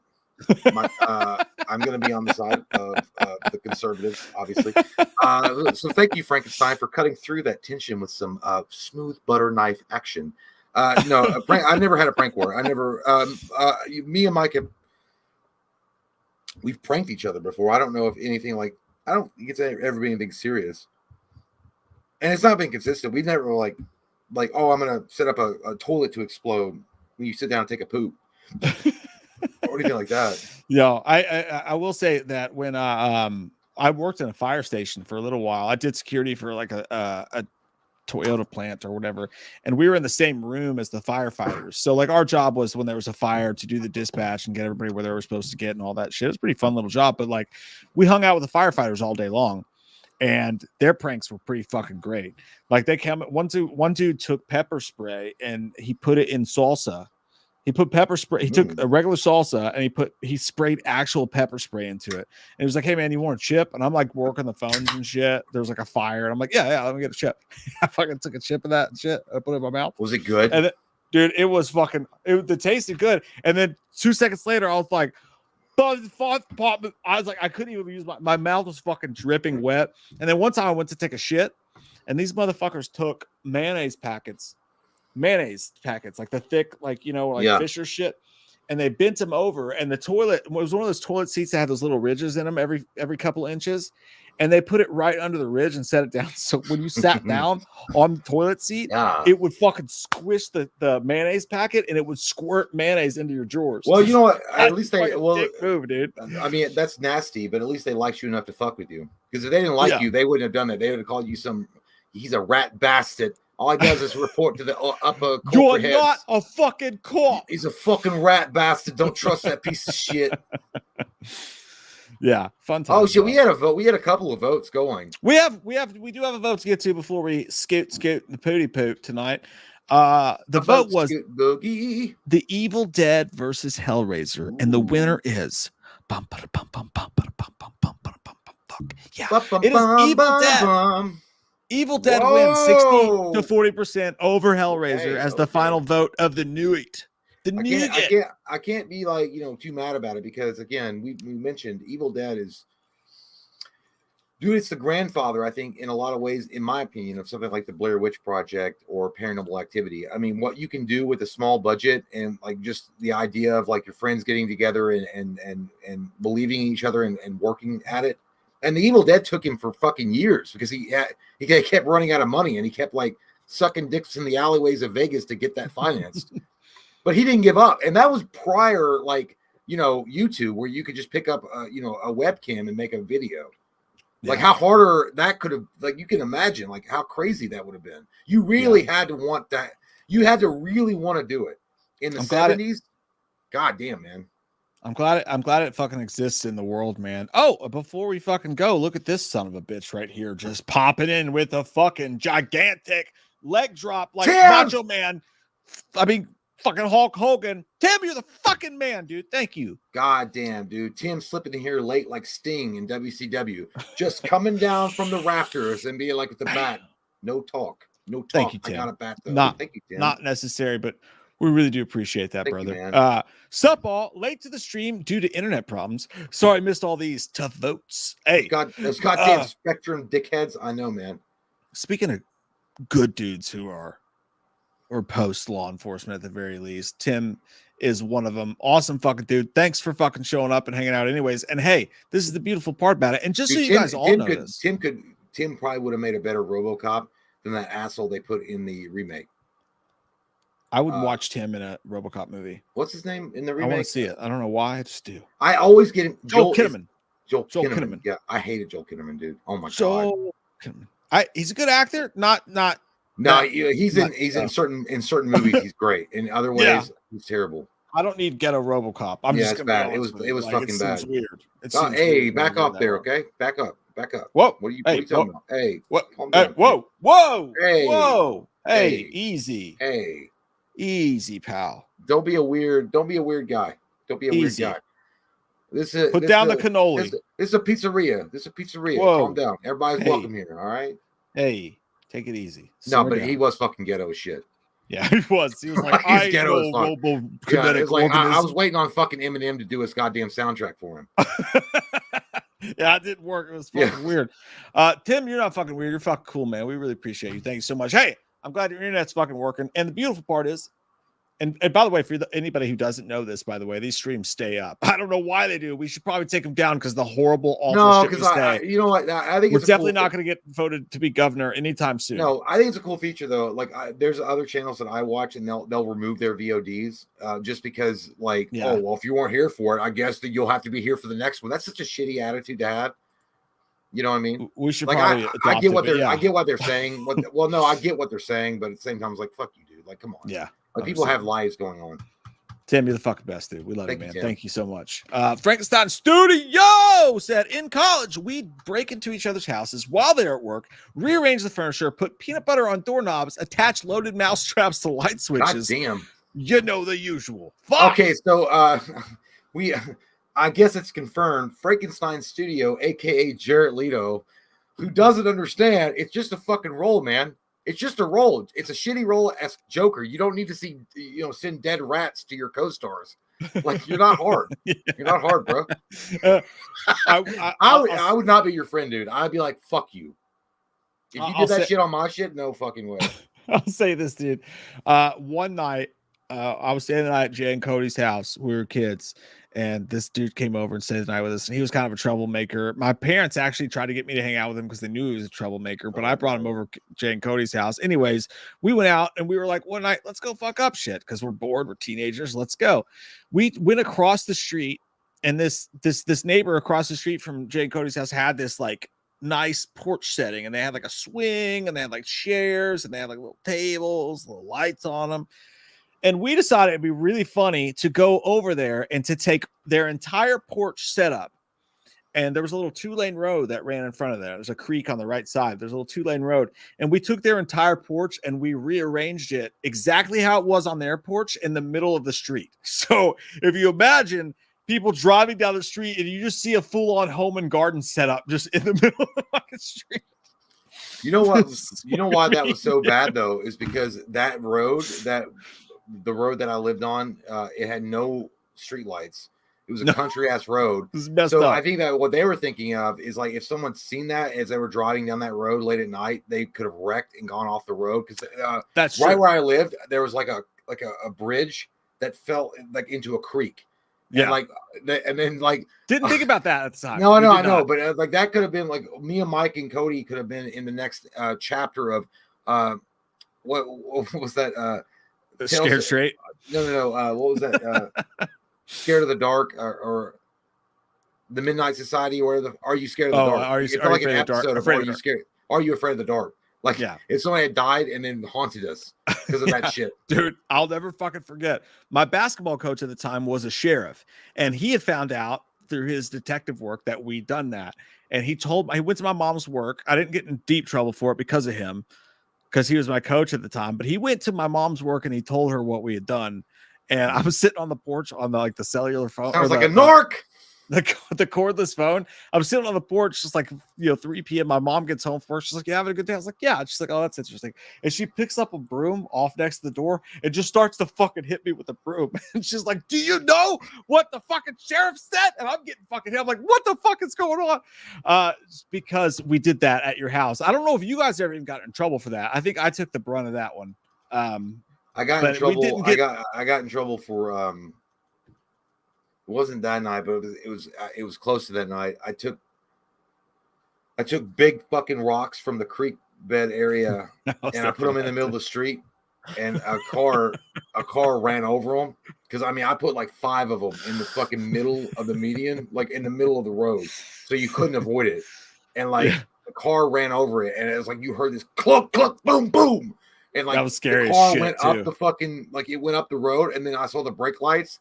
And then me and Mike and Cody ran back to the house, and we were like looking out like goddamn Goonies, and he walked back.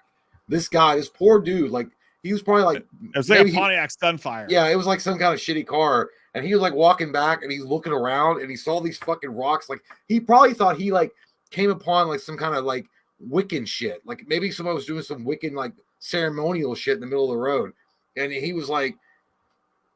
But that could have ended terribly, dude. I was like criticizing, like Mike's saying, like putting all that furniture stuff could have caused an accident. What I did could have literally made his car explode or maybe him going off the road. I don't fucking know, dude. We were bad fucking kids. To our dude. credit, we didn't think about the fact that the next car coming through the 45-mile-an-hour zone was going to be such a low down car. We kind of assumed it would be a truck and they would like hit it. I don't know what we thought. Actually, that could have been worse. That was actually really fucking stupid. We could have gone to jail for the rest of our lives for that. Yeah, but thank God we didn't like stand over an overpass and throw down rocks. What a different butterfly effect world we could have lived in. You know what I mean?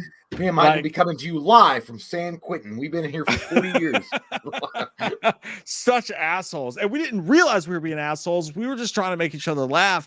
But that was such a dick move. We could have hurt someone. To be fair, we were like literally, we were young. Like, we were like 15. You didn't understand. Well, yeah, but you didn't understand like the actions that you have consequence. Like you didn't really, didn't think about it. Because it was an adult. Like obviously now you're like, what the fuck were you doing? That's crazy. We were laughing. Yeah, we were laughing. I did think it was. I was still gonna laugh because I'm stupid. I thought it was funny when I heard him hit it, the rocks, and it scraped the underside of his undercarriage, and then you could just see as he was going over the hill the bright lights of his brake light. Like it's like, how long did it take you to realize like I just fucking like ran over rocks? And I was like, I couldn't imagine being in that car like. I'm like, I don't know. We were laughing at the time because you motherfuckers were laughing at me because we were like, when he hit it, we were like, oh fuck, I didn't expect them to actually do any damage. Like we didn't expect that. We just thought maybe someone would like veer. I know why I was laughing so hard. I had those flip flops on. We had there because when we were younger, mom told us, don't you ever go on that street. Don't you ever go on that road. And there was like, you had to walk up, like it was a hill. I lived on a place called Ecton Road. And I lived at the end of the driveway of my house. If you walked out, you would just be on the road, right? So we were never allowed to even go near the mailbox, which was at the end of the road. Mom hated it. So when Mike came over to spend the night when we were younger, we dared Mike to walk up the road to like over the hill, which you were never. Don't you ever go there, Frodo? Don't you ever do that? And Mike did it. And Mike had these fucking flip flops on, dude. And so I remember I got this like a bunch of rocks from, again, like I can't describe. It was like a creek on our property and had a bunch of rocks around it, a quarry. It was kind of like a quarry, like a small quarry. And I picked up all these rocks and I put it in the middle of the road because I was fucking evil, I guess. I don't fucking know what I was even thinking. I just did that. And then I didn't expect anybody, because you're a kid, you didn't expect anybody, because it was late. For us, it was late. It was like midnight. Because it was late. I mean, I was like, everybody's in bed. Like all adults are old. They're not going to be up this late. It was Friday night, but it was like, we didn't understand the concept of adults and what they do. But this car came by and hit that fucking rock pile and made that sound. And then like immediately my brother and I turned around and started running back up the driveway toward the house. And I could hear in the distance, I heard and it was Mike running from the hill because he was running. He heard what we heard, and we were leaving, and he saw us running, and all you could hear in the middle of the night was his flip flops going flop, flop, flop, flop, flop, flop. Like, because it was one of those nights where like how like where it's like everything is quiet and it's like a clear night and you can hear everything. That shit was echoing off every fucking house, and you could hear.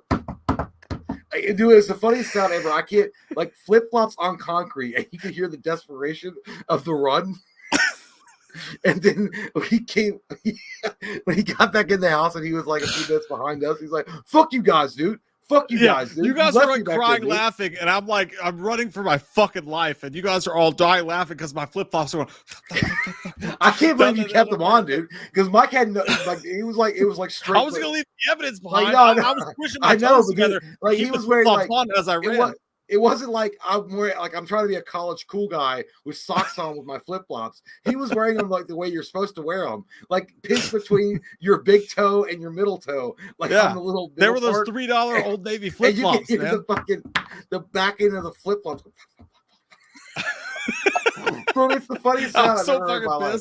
I was like, "Why are you guys laughing? I'm scared." I was like, "You guys left me in the dark quarry." No, dude, you're like, "Fuck you, dude." Fuck you guys. Oh shit. Yeah, dude, I was really running for my fucking life though. That there were so many times as a kid when you get in those situations that where was so you run fucking for your funny. fucking life. Like it's funny because like you've never Oh, faced man. that as an adult. If you do, you're in like a tornado or like a dangerous Oh, man. situation or a shooting or some shit.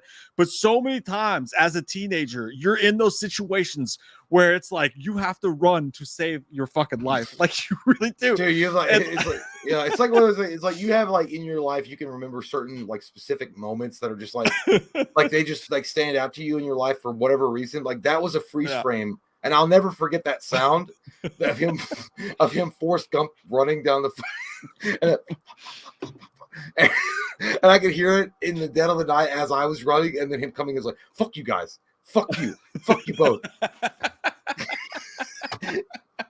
That was so fucking funny, dude. But we were so goddamn lucky, Like we could have killed that guy. Oh yeah, I know. Well, we used to ding dong ditch all the time too, and I'll never forget, dude. Speaking of running away, the most exhilarating thing you could do is ding dong someone's door at like 2:00 in the morning, and like the fucking guy. Oh, you all did that. I Open. never did that around us because they were all old. All our neighbors were old.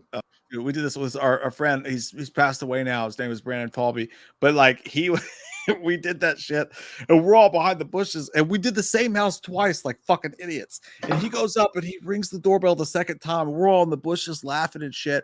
But as soon as he fucking hits the doorbell and he turns like and he turns around to run, the fucking door swung open and this Goldberg motherfucker was at the door and chased him down into his driveway. It only took him like 3 giant steps.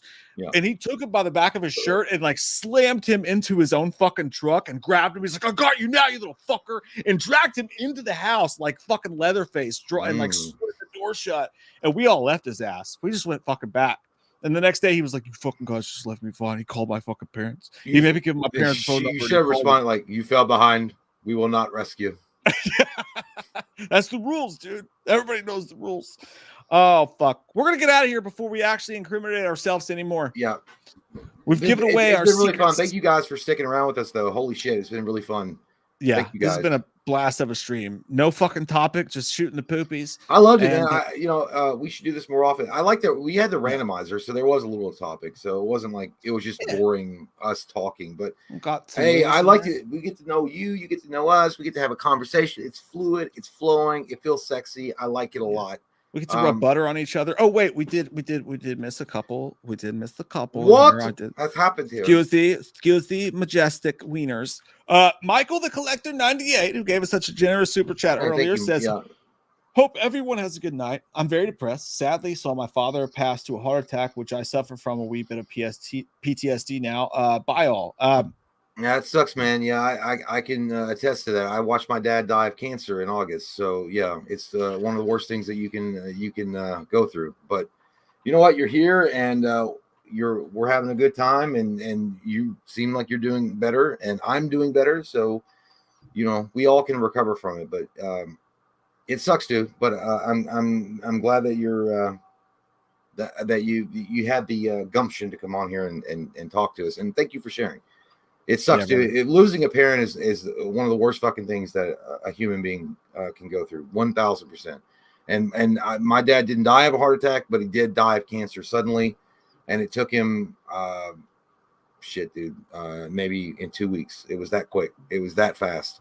And there's nothing worse than watching that happen, like in real time. But yeah, dude, my heart goes out to you, and I hope you're doing better. But yeah, come on back if you get a chance to, Michael. If you get a chance to, we're all hoping that you come on back and share some insights into your lives. We like that. Fucking A, man. And our hearts go out to you, brother. We're all in this shit together, dude. We really appreciate you, man. Thank you. Austin said, "One time I pants my younger brother after church and asked the priest if he liked that." Oh, fuck.